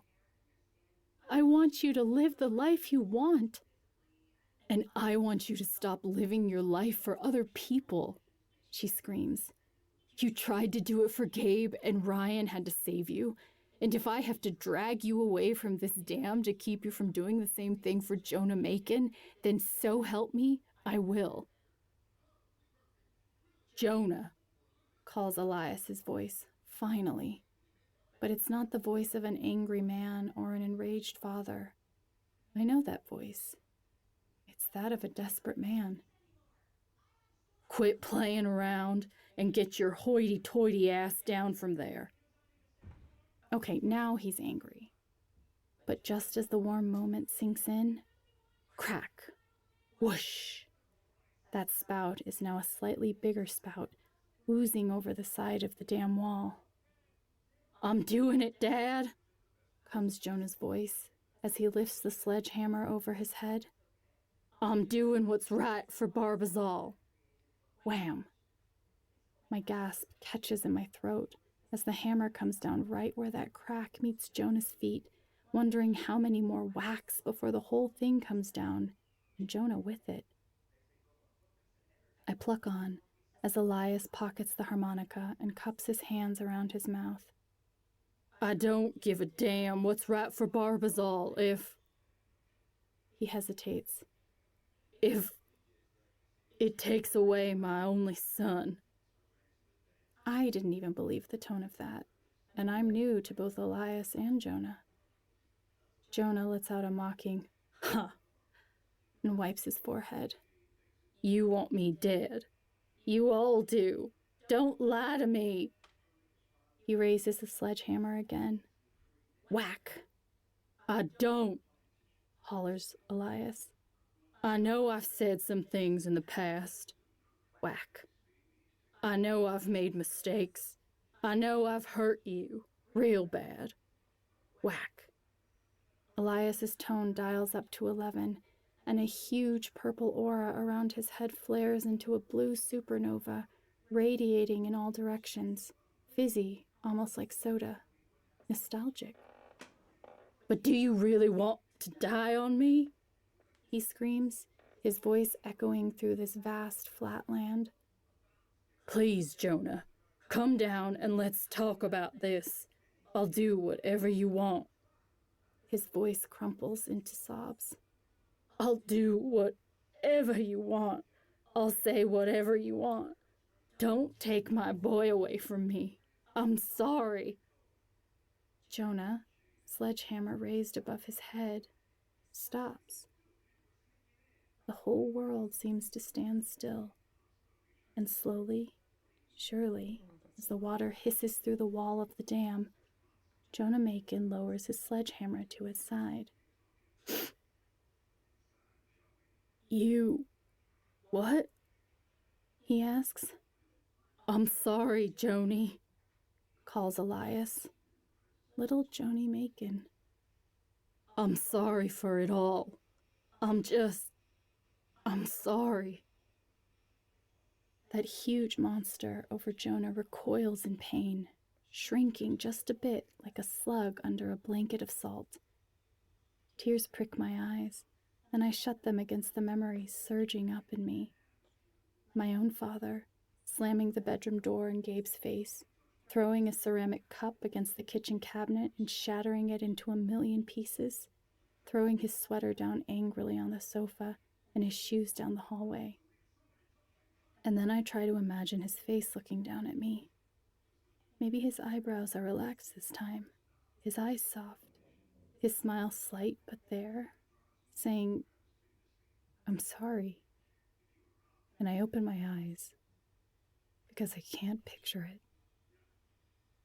But I imagine, as he was down there in the mine, pinned behind a mountain of rubble, clinging to the necklace Mom gave me, the one he took with him when he left us for good, that maybe, just maybe, he said it. I'm sorry, calls Elias again. Now please, come down. That monster over Jonah shrinks just a bit more, writhing now, withering under Elias's words until it vanishes in a puff of purple smoke. And just like that, Jonah, little Joni Macon, steps to the side, takes hold of the safety rail along the steps downward, and disappears behind the dam wall. Oh my God, exclaims Steph. Is he coming down? I ask to Steph, to myself, to no one. And then, out from the other side of the dam emerges Jonah Macon, dragging the sledgehammer behind him. Dad, says Jonah flatly. Elias says nothing, but I can see his hunched shoulders trembling. He pushes himself forward, looking like he might collapse at any moment, until he meets Jonah and embraces his son so tightly it's like everything between them has been forgotten. I know I've been a shitty son, says Jonah, burying his face in his father's shoulder. I abandoned Barbazal when it needed me most. I disappointed you and Mom. I may have been disappointed, interrupts Elias, but don't you ever think your mama was disappointed in you. She's looking down on you even now, here. And as for me, I should have been more understanding. A long silence passes until Jonah pulls away and stares down at his father in disbelief. Elias sighs as he continues. I should have realized how bad you were hurting. I should have seen it, should have recognized it, 'cause I've been feeling the same hurt. Oh, Dad, Jonah cuts his own sentence short. But he said all he really needs to in those 2 words. He throws his arms around his father's shoulders, and a golden burst of light glows from both of them, melting the purple haze all around us, both of their heads glowing like the sun with joy. The lightning stops, the clouds dissolve, and the blue sky returns. There's a lot you don't know about me, Dad, explains Jonah. I'm in a lot of pain, but you wear it well, says Elias. Or you hide it well, for the cameras. Barbazal doesn't want a leader who can't acknowledge his own feelings. But Barbazal, hell, Colorado, needs you. I hear Steph gasp softly beside me. Oh, she says. Jonah smiles like I've never seen him smile. Not here in Barbazal, not in that memory of him riding through the town square grinning down at his supporters, not when he spoke to me by the lake. It's a smile of sheer gratitude. So, he says, chuckling, does this mean I have your vote? Elias extends a hand for a firm handshake. It means we have a lot to talk about. I smile along with them. Crack. All of us turn back to the dam where that steady flow of water has progressed into a whitewater surge, bursting from the crack down the side. Guys? Asks Steph, ushering me back. Let's go, says Jonah, hand in the middle of his dad's back as they run to us. I turn as fast as I can and move, the ache in my leg unbearable. Steph, without a word, darts under my arm and heaves me forward across the unforgiving ground. I yelp in pain. Steph, my leg! I know, Alex, I'm sorry. We have to go. Crack, crack, crack, crack, boom, boom, boom. Oh my God! Steph and I scream at once. Elias and Jonah climb into Silas's truck up ahead, and I look back even as I hobble as fast as I can. The whole damn wall, once solid concrete, disintegrates before my eyes, melting into nothing as the water explodes through the rock. The sound, it booms in my ear like thunder. My heart races. Our car is a good 100 feet down the highway. We'll never make it. Steph, the truck! I scream. Silas is closer, way closer. He leans out the window of the truck, arm extended. Alex! Steph! Get in! He calls. I glance over my shoulder again.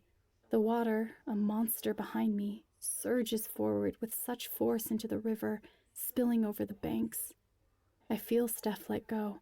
She leaps up into the truck as fast as a tree frog and immediately starts grabbing for me, tearing at my clothes and limbs to haul me into the truck bed. I don't feel my leg anymore. I don't have time to. I collapse into the truck bed with a thud. I hear tires squeal. I'm propelled to the wall of the truck bed so hard my head spins. Everything goes fuzzy, and Steph's voice turns to jello in my ears. Alex?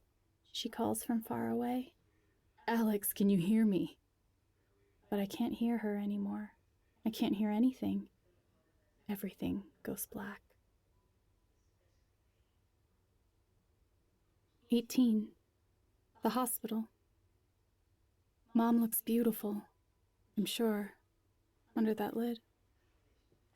Under the flowers arranged in a bright red bouquet on top. Under the harsh fluorescent lights she was way too familiar with toward the end of her life.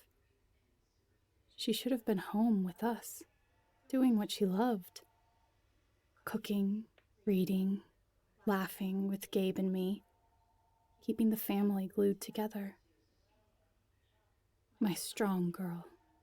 Your brother, your father, they're going to need you. You have to be strong, she'd said to me, caressing my cheek. I reach up and clutch the necklace, feeling the wetness on my cheeks as I grip my teeth against the pain. I force my eyes open, and there she is again, lying in her hospital bed, frail, her wrists bony, her limbs graying and skeletal. Mom? I whimper, collapsing to my knees and burying my face in her side. I can't do it, I sob, gripping her hospital gown like everything depends on it. If Dad were here, he would tell me to stop crying. Stop bothering her, he'd say. Can't you see she's going through enough? I feel her fingers in my hair, running them through it gently.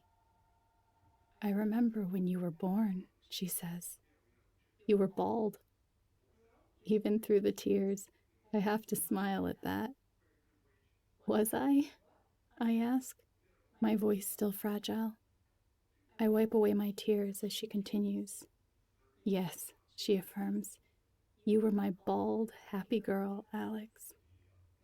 I wish I could be happy now, I whimper. I know you do, she says, and I wish so too, but you will be. How are you so sure? I ask, looking up at her. I've been tossed from foster home to foster home, and then Haven Springs, and I lost Gabe. And now I might lose Steph. I crumple into sobs once more, and I feel my mom's touch against my shoulder. Steph, what proof do you have that you've lost her? It's my fault we're even here, I practically scream. It's all my fault. Because of you, Barbazal might be able to save its own farming community, she says soothingly. It's enough to quell my crying, enough to listen to her. Because of you, Ethan has somewhere to stay when he visits his uncle, somewhere familiar, somewhere he calls home. You gave up the concert of a lifetime to save a city, she says with a smile and a nod down at me. And I believe it's going to pay off. Pay off? I ask. But when I look up, she's gone. The blanket she was under falls limp in my arms, and I shut my eyes tight. Alex? Comes Steph's voice. My eyes shoot open again, and suddenly I'm the one lying in a hospital bed, looking over at her. She has her hand on my thigh, slides it to my fingers, and squeezes them with a hesitant smile. How are you feeling? She asks. I begin, the memory of everything sinking in. Barbazal, Mayor Biggs, Clover, Opal, Jonah, Elias. Oh my God, the dam! Holy shit! I exclaim. Yup, she's back, smirks Steph, glancing across the room at Clover, who's sitting comfortably in an armchair with her arms folded. I'll say, she shoots back. Steph, I say, what happened? Is everyone okay? Where's Jonah? And Elias? And... Everyone's okay, she says. I stare at her in disbelief, remembering the surge of water barreling toward us as we hauled ourselves into the back of Silas's truck. No way. Everyone? I ask.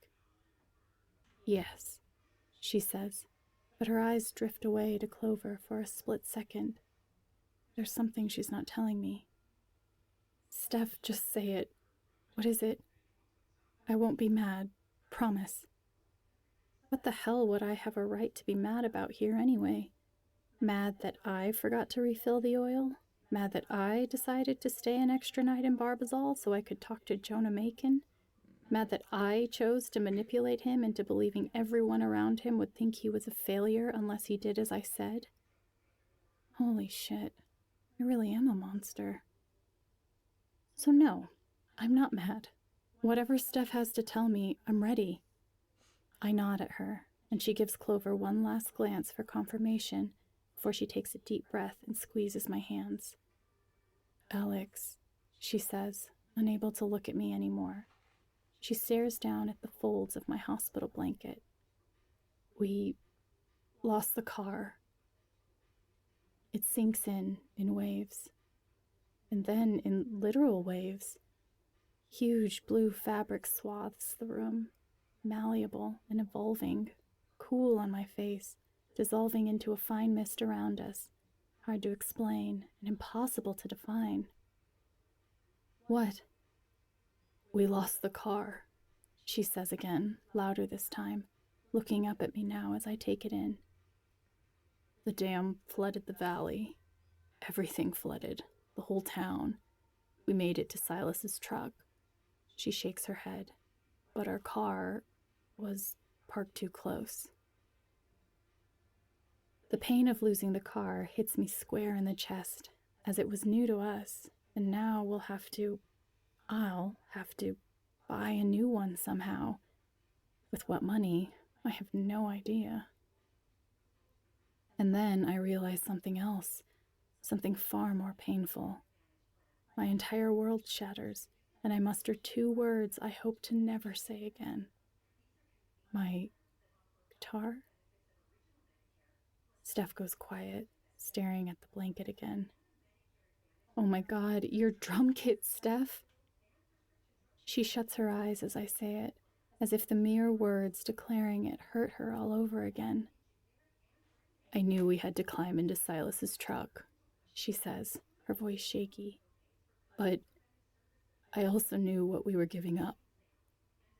She sniffs and lets the silence sink into this room. I feel determination well up in my throat. Steph, maybe the venue has guitars and drums, you know? Maybe Harson has... Our show was 9 hours ago, Alex. She cuts in before I can dream further and inflict more pain. We missed it. Completely. But your surgery went well, and that's all that matters, really. They even said since the bullet missed tendons and shit, you should only need a few weeks of physical therapy. This girl really is incredible. I feel tears begin to well up in my eyes and my jaw stings from holding them back. I'm sorry, Steph. I plead for her not to be mad at me. I'm sorry for everything. I really am. Don't be, she says, pushing herself to her feet. Really, Alex, it's okay. If a whole town gets their livelihood back, then hell yeah, I'd give up my drums for that. I can't think of anything more punk rock. Steph, I offer one final time, my voice a squeak. We can't just give up, okay? I won't give up. I can't just leave this here. Too late, she says, gesturing to my leg, which I now notice is elevated in a huge white cast in a sling hanging from the ceiling. You're in post-op recovery, darling. Don't tell me you've already picked up a Barbazalian accent, I say with an eye roll. Barbazalese, corrects Clover. Really?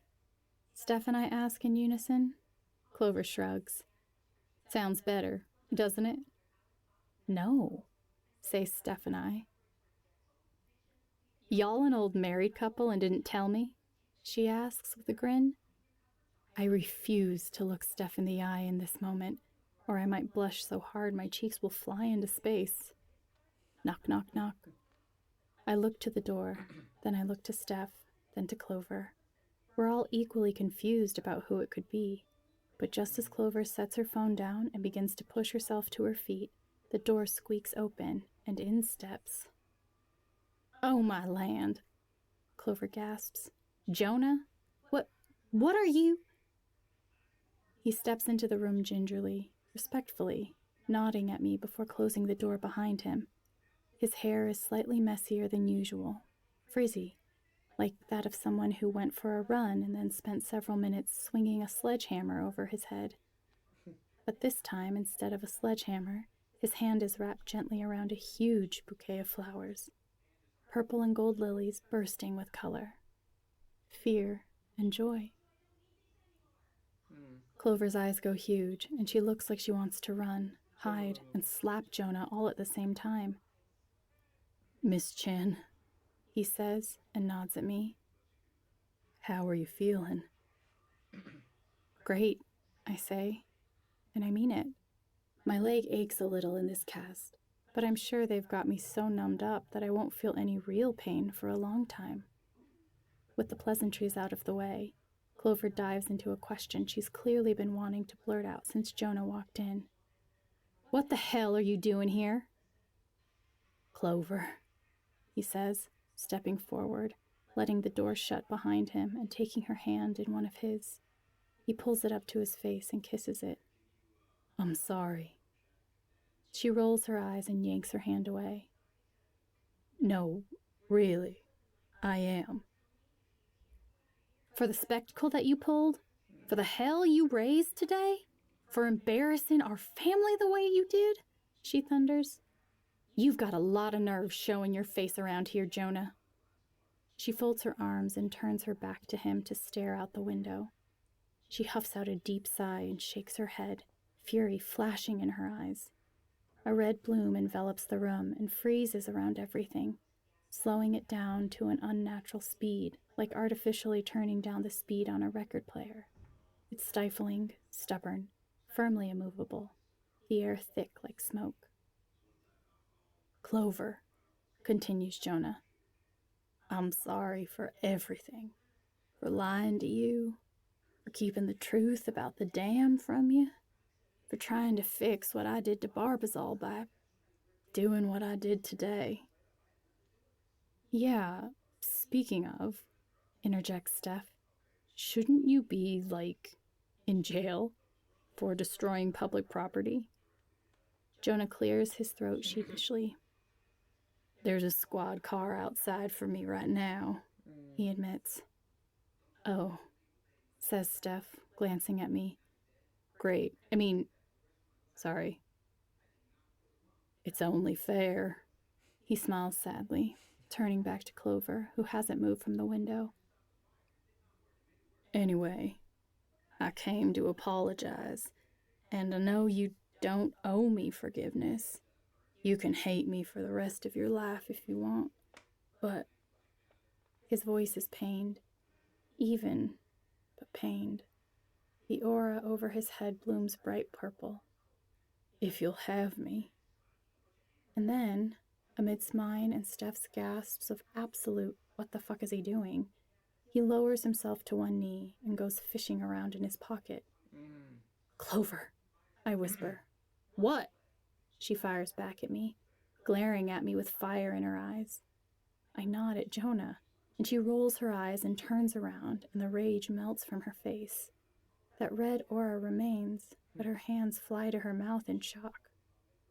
Jonah Macon, you get up from the floor right now, she whispers, shaking her head frantically.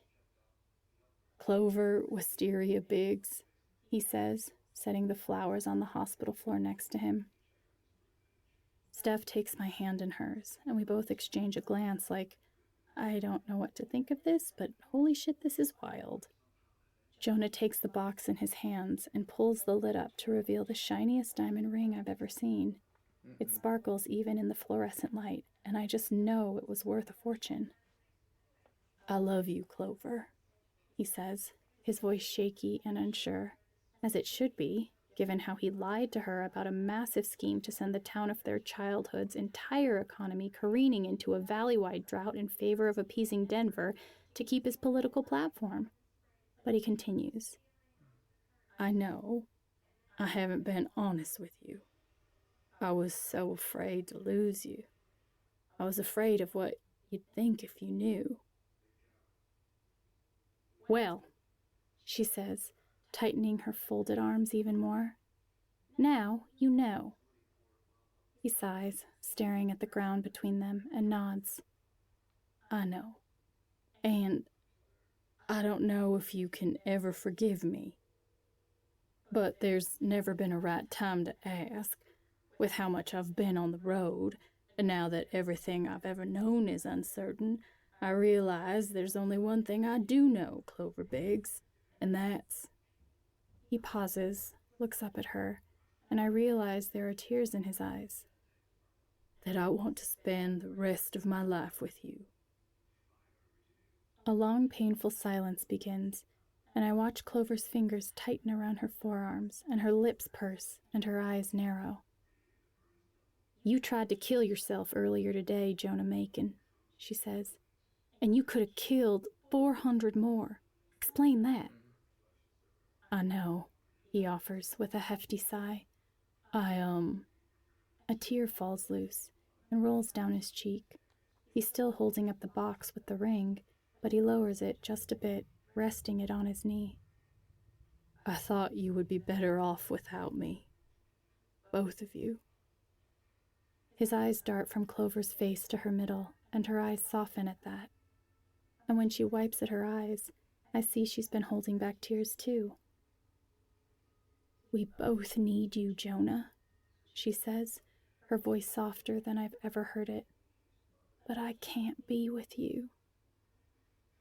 I suppress a gasp, and I feel Steph squeeze my hand silently. I feel her flinch, and I wonder who she's rooting for here. I wonder who I'm rooting for here. Jonah made some decisions today, sure, but were they all his? If Clover knew the extent of the hand I had in this, maybe. It turns out I don't have to worry about that. I can't be with you like this, she finishes, her voice rattling into weeping. You need help. I'm going to get help, he promises, nodding. He shuffles forward on his knees, reaching out his hands to hers, taking them and kissing her fingers. I'm getting help. My assistant sent me a list of therapists. I'm gonna pick one tonight, make an appointment for as soon as they'll let me, and I'll be there. Clover stares down at him, pity in her eyes, silent. And even, he continues, even if the answer today is no, his voice is breaking, I'll prove it to you, that you can be with me, that you're safe with me, that you can trust me. I'll do anything to get that back. Jonah, don't give up on me, Clover, he urges. Please. Clover glances at me and then at Steph, and we both stare back blankly. The hell do I say here? A purple aura over Jonah's head, a purple aura over Clover's. I look between them, searching for words, and a single squeeze on my arm from Steph, and one look into her eyes tells me everything I should have realized before. Nothing. That's what I say here. This is their conversation. Clover and Jonah. They both have a lot to work through, and that work should start today. The answer today, she says with a shake of her head, is no. Steph and I let out twin sighs. I don't know about Steph's, but mine is of sheer relief that a decision was made here. Jonah's shoulders fall and his hands drop. The box gets closed and slid back into his pocket. He sniffs. I understand, he admits, true to his word. But, says Clover, I will give you another chance, Jonah Macon. If you get out there on that stand and apologize for what you've done. Done, he says without hesitation. And take your father to at least one therapy session with you. After a long moment, Jonah nods and sighs. Done. And, continues Clover, damn, she isn't done? How many demands can she think of to... She nods at us. Charter these two a car. What? Asks Steph, letting go of my hand to cup her own cheeks. For real? I ask, shifting my weight in the bed before remembering my leg. I wince against the pain shooting up into my hip. Oh, and one more thing, continues Clover. Cover Alex's medical bill, please. Poor girl wouldn't be here this long if it weren't for your dam. Jonah looks up at me, pushes himself to his feet, and nods determinedly. Send me whatever bills you receive for your surgery from Strathmore Good Samaritan, Alex, and I'll cover the cost. You have my word. And I'll have Daphne send a car tonight. Steph and I exchange a glance, at first out of sheer glee that we're finally fucking getting out of here. But then I follow Steph's gaze to the clock on the wall, which reads 6:05, and my heart sinks. Our show started hours ago. Your show? Asks Jonah.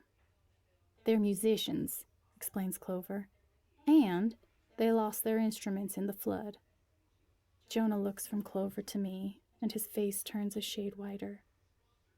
I'm so sorry, Alex. It's okay, I say, but I'm surprised by the shakiness of my own voice.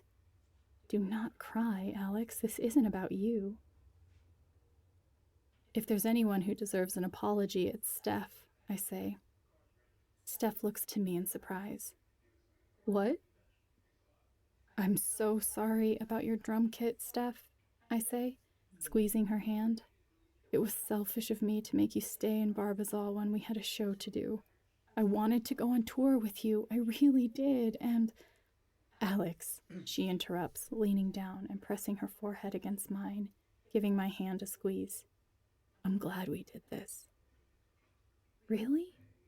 I can't contain my confusion. You're glad we missed the show. What if we never meet Harson again? I'm glad, interrupts Steph, that if I was going to miss the show of a lifetime, it was to spend time with my girlfriend in the middle of nowhere. I shut my eyes and breathe in, enjoying the scent of her for a moment, and a flood of gratitude overwhelms me. I want to hold her and kiss her, tell her she's mine. Best friend? Nah. Y'all must really love each other to help each other through all this, marvels Clover. I open my eyes to find Steph staring back at me. I search her eyes for some kind of confirmation, an okay, a yes. She smiles. Might as well be just us two in the room, as we reply in unison defiantly. Yes. We both laugh, and she throws her arms around my shoulders. I love you, Steph. She pulls away, and her eyes are wide with awe, her cheeks red. For real? She asks, her voice shaky. I mean, like, those are big words, Alex. Her hand comes up, tucks her hair behind her ear, and shakes her head. She says, staring at the ground. I know how important those words are to her. I take her hands in mine, lean in, and hope my face shows just how much I feel this. I love you, Steph Gingrich. She smiles, her eyes glassy, and something in my chest swells, and I feel like I could fly. She reaches out, cups my face, and pulls me in for a kiss. I drink in the warmth of her, wanting her to know just how much I care about her, how much I want to make her smile. I love you too, she says once the kiss is broken. She presses her forehead against mine and shakes her head. Best friend? Stop, I laugh. More than friends then, she asks, but she says it like a statement. I grin, basking in how right this feels. More than friends. She's warm against me, and I don't want this moment to end, but Jonah clears his throat. You mentioned Harson? Yeah, replies Steph, pulling away to look up at him. Big shot producer who was going to be at the show tonight. We were supposed to play for him, but no instruments, no car, no way to rewind time. Isaac Harson? Asks Jonah, stepping forward. Yet again, Steph. You can give, why don't you give Chloe a call on your phone? Maybe you can, maybe you could get Chloe to tell, to have Max help you out. Maybe she can rewind time for you. Oh, Lordy. I went to grad school with him. We go way back. What? Come Steph and I's voices together. He pulls out his phone. I'll give him a ring. See if he's free to talk. He raises the phone to click through it, and I cannot believe this. All this time, Jonah and Harson have known each other? What are the chances? Oh, he says. I know, right? Oh, shit. Clover's eyebrows knit together in concern. Mm-hmm.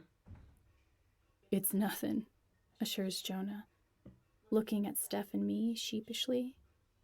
It's just, he called me 8 times already.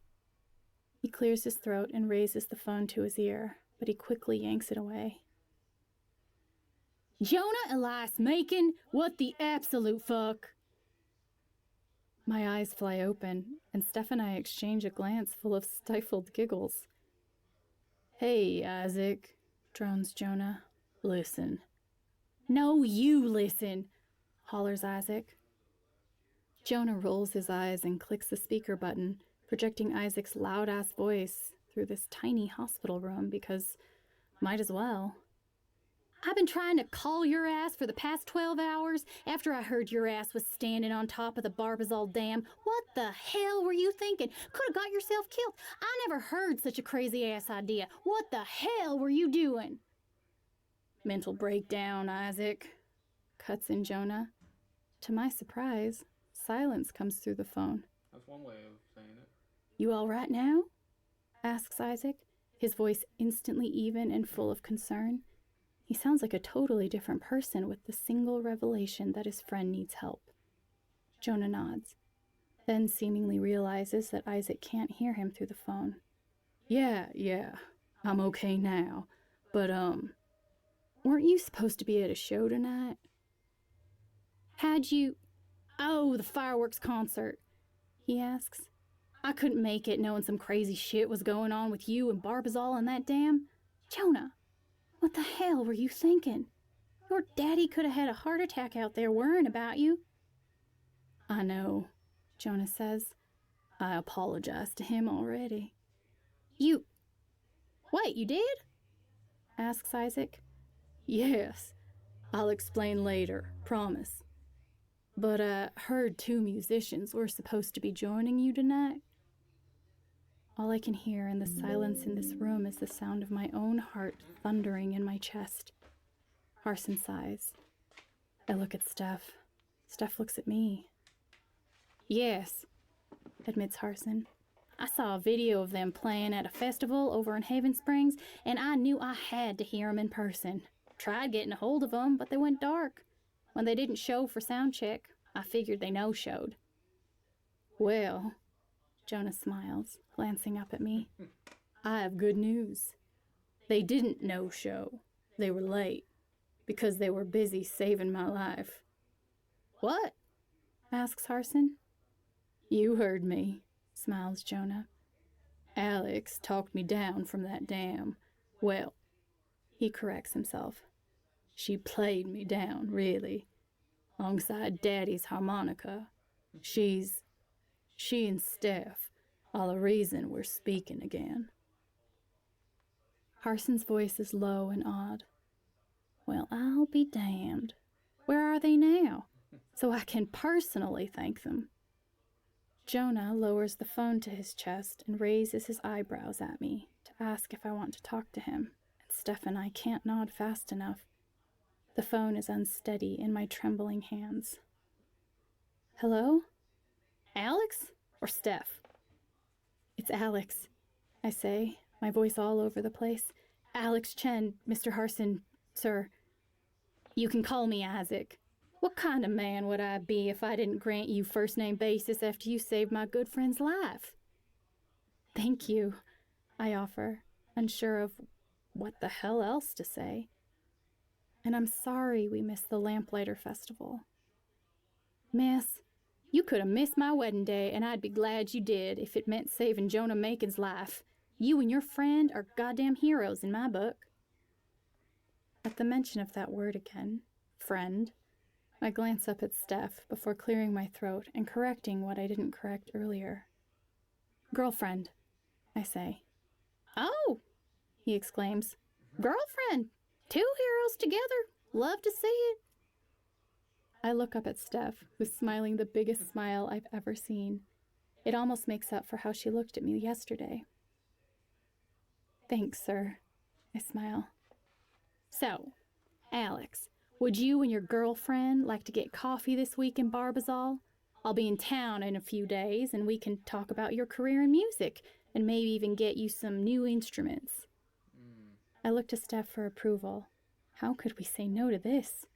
A chance to meet Harson in person about our music careers and maybe even new instruments? But Steph's face tells a different story. Her smile has fallen just a little, and her eyes wander down to the phone to avoid mine. And then it sinks in. What's really wrong here? Sir, I ask. That's a super kind offer, but we've got to get back on the road. I've kept Steph in Barbazal long enough. After a long pause and a shallow sigh from Harson, I hear the best thing I could have hoped to hear in a million years. How about we rent us a tour bus and y'all can show me your talents on the road? I gasp, giving away how fucking perfect I think that would be. But if that didn't lay all our cards on the table, Steph's squeal definitely does. I'll take that as a yes, he says, chuckling through the phone. Steph reaches forward, wiggling her fingers to ask for the phone. I offer it willingly, and she grips it like her life depends on it. Just say you can accommodate a recovering gunshot wound victim on the road, and you've got yourself a deal, sir. Oh, there you A go. gunshot wound? Mm-mm. It's a long story, comes my voice, Steph's, Jonah's, and even Clover's. We all exchange glances, and I smile at Steph and mouth the words, "Thank you." That's funny. 19. The road. Turns out, the bullet went straight through my calf muscle and out the other side, not even making it to the bone, so my recovery is supposed to be quick. Relatively. As quick as a gunshot wound can be, I guess. That first one in Haven Springs was a graze, so it took days. This makes the second time inside of 6 months getting shot in Colorado after living in Portland for 21 years. Don't make it My trust issues are going to have trust issues, but at least the recovery is shorter than I thought it'd be. I'll be on these crutches for 4 to 6 weeks, I'm told. Good thing I can play the guitar sitting down. I ease into the plush chair in the far corner of the bus and lean my head back. Silver lining. Water, commands Steph, thrusting a bottle at me. I roll my eyes and take it. Jesus Christ, Steph, I just drank a whole one. I'll keep refilling it until you hit your daily 127 ounces. I'm keeping count since I know you'll round down. Thanks, Mom, I say with an eye roll. How are you planning on healing those muscles if you aren't lubricated? Ew. I wince, recapping the bottle. There has to be a better way to say that. It's the body, it's not gross. The body is hella gross, I argue. Steph smirks and folds her arms across her chest in defiance, Really? saying, "Try me," with her eyebrows. I breathe out and snort in, pretending to hawk up a fat loogie. Okay, shit, says Steph. I wonder what two other people has the hella line going on there,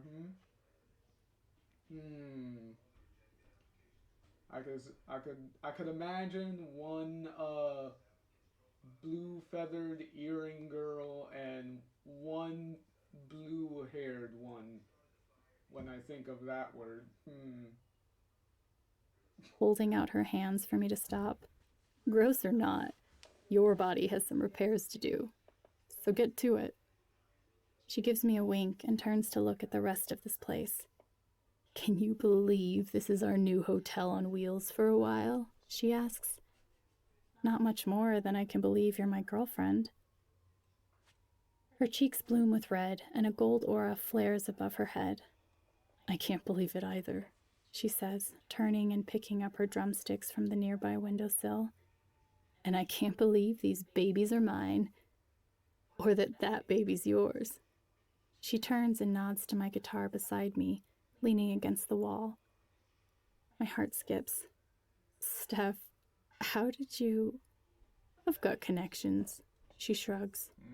What kind of connections? Okay, fine. Looking cool and aloof was fun while it lasted, she concedes. It was a little banged up at the dam site, but Harson knows some repair guys out here who fix it up for you. My idea. I look down, pick it up, feeling its familiar weight in my hands. Good as new, I marvel, feeling tears spring to my eyes.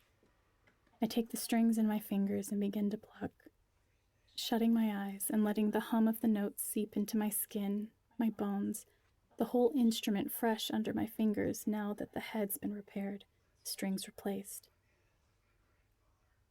I sink into the moment, playing away, letting the notes carry me off into a reprise of the Peaches song.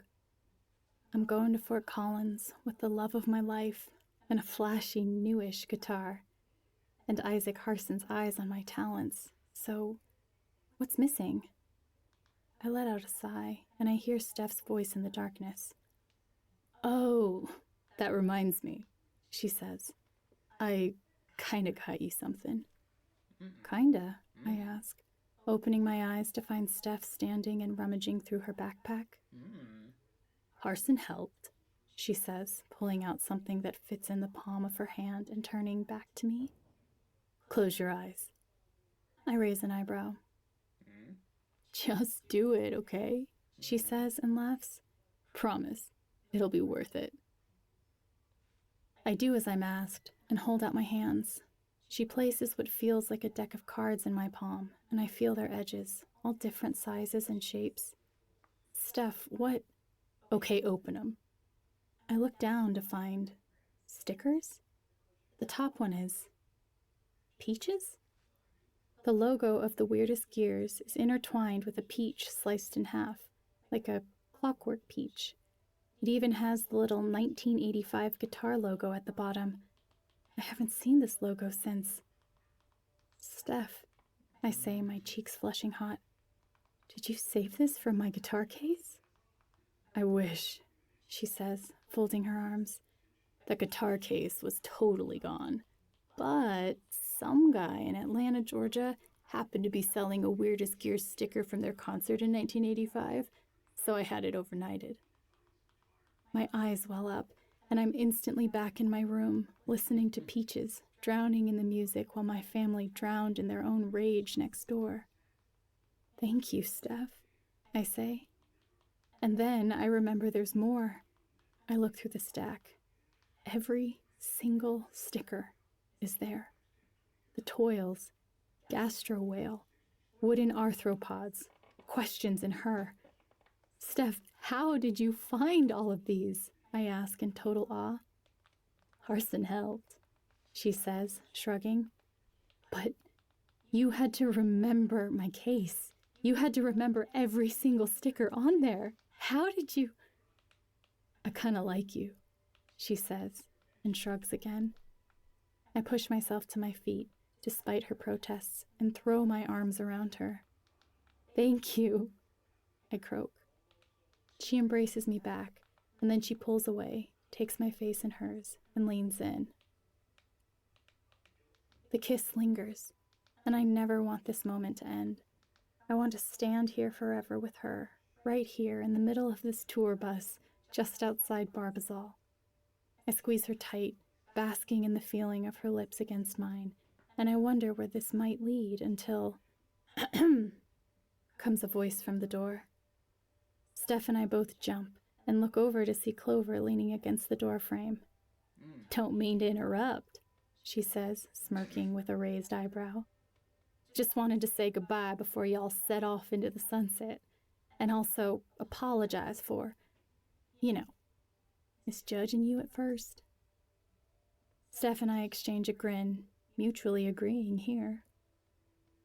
I'd say helping us escape a massive flooding incident makes up for it, says Steph.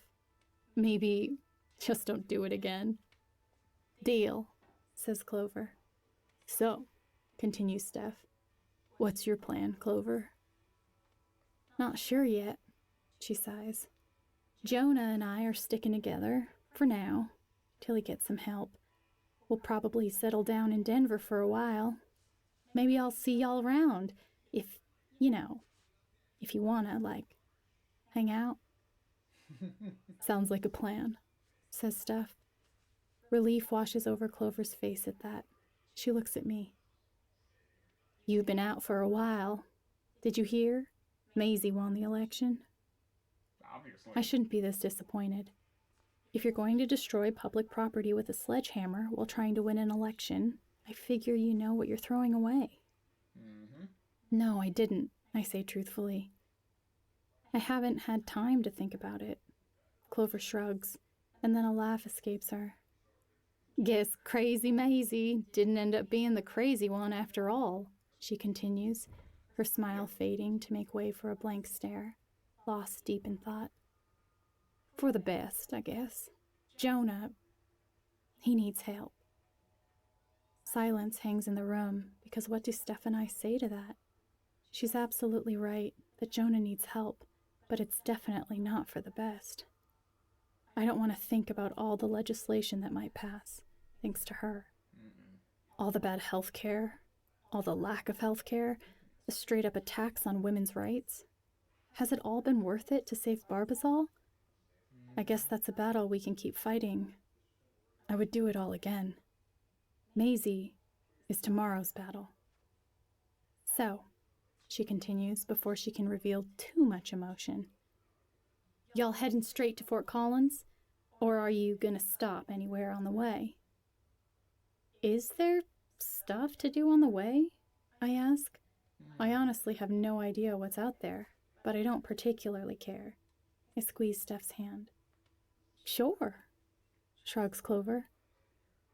Millersboro's about an hour north of here. You know, I say, turning to Steph again, Millersboro would be a great town name for a LARP. I look up at Steph, and her smile curves to match the smile in her eyes. What's a LARP? Asks Clover. Steph grins at me before turning to Clover. Keep hanging with us, and you'll find out. I would, but I've got... She reaches up to rest a hand over her belly.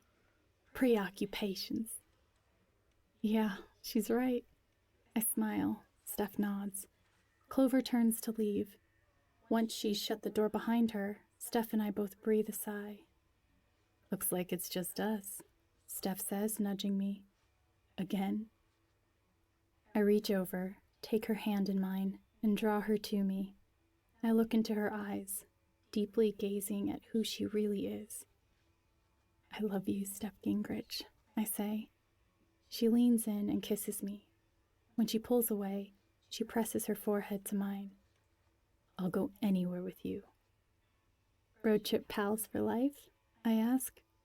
She nods. And all their associated benefits. This could... Oh, that was it. That was the end. So, nice, nice callback actually to end the story on with the associated benefits line. That's actually pretty funny.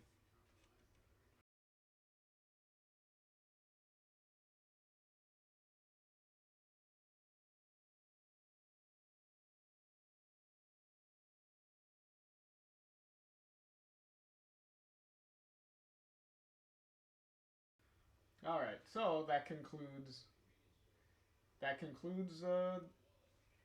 Life is Strange Heatwaves. So for the most part, everything worked out. Uh, the so Jonah is gonna spend some time in jail for what he did. Is gonna get therapy. Uh, with some of it being with his dad, as per Clover's demands of what he does before she accepts his marriage proposal. So, so there's that. But but yeah. So all in all, the story was pretty good. Um, got a little action movie there towards the end with the with the gun and being locked in a cellar, escaping, and then running away from somebody shooting you, and then getting shot in the somebody getting shot in the leg, and then later with the technically a suicide attempt because him sledgehammering the dam and breaking it would have led to him dying if he kept doing it all the way up until the whole dam just burst. So, so yeah, there's that. so, so, so obviously there would be fallout from the mayor's thing, and then connection to the senator thing. So, so that'll be a lot of scandalous stuff going on there. And then the fortuitous thing with the producer being Jonah's friend, and then the producer wasn't even at the show, so even if Steph and Alex did go to the show, they would still miss the opportunity, and the whole point of why they were even going to the show was to impress and meet the producer that they were going to. So they wouldn't have had that opportunity even if they did go. But they still got to meet him, get the book, get the little tour bus, so that way they can get to know each other a little better, and then the repaired instruments that were recovered from the flood, and then continuing their little road trip. So all in all, a a pretty good ending for the well for the story here, a pretty good ending for what we had. Uh, Before, let me see. Do we have a thing here? Yes, we do. Um, where is it? Oh, here we go. Um, let me see. Okay, as with the Steph Story novel, uh the author, as in this case, Brittany Morris, did write a little acknowledgments in the back of the book itself. So since the audiobook doesn't read that part, I will read the little closing acknowledgments from Brittany Morris here. Okay, she says, before I got my start in game development, which apparently she develops games, that's interesting. She continues, I dreamed of telling a Life is Strange story.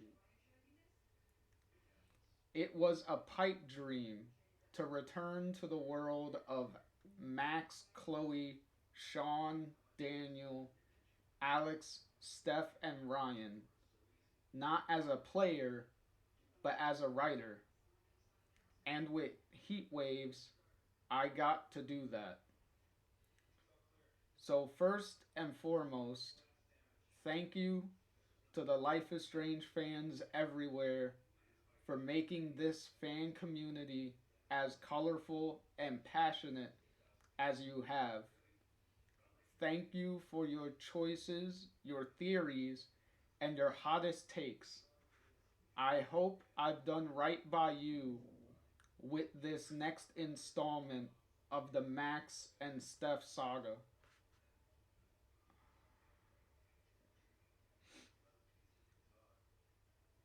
And the wonderful folks at Square Enix who generously left Alex and Steph's story in my hands for a while. Thank you for your trust and your faith. And obviously, a lot of thank yous to a lot of friends and stuff, which I am not going to be bothering butchering all those names. Because I already had trouble butchering some names in the last reading the last novels acknowledgement section. So let me not do that again. But also we have a little.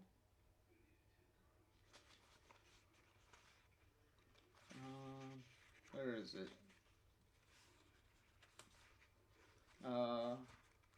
And then we got a little advertisement in the back, which, if you can see, is a little summary for Steph's story, which we did. You could check out the check out the past videos for those on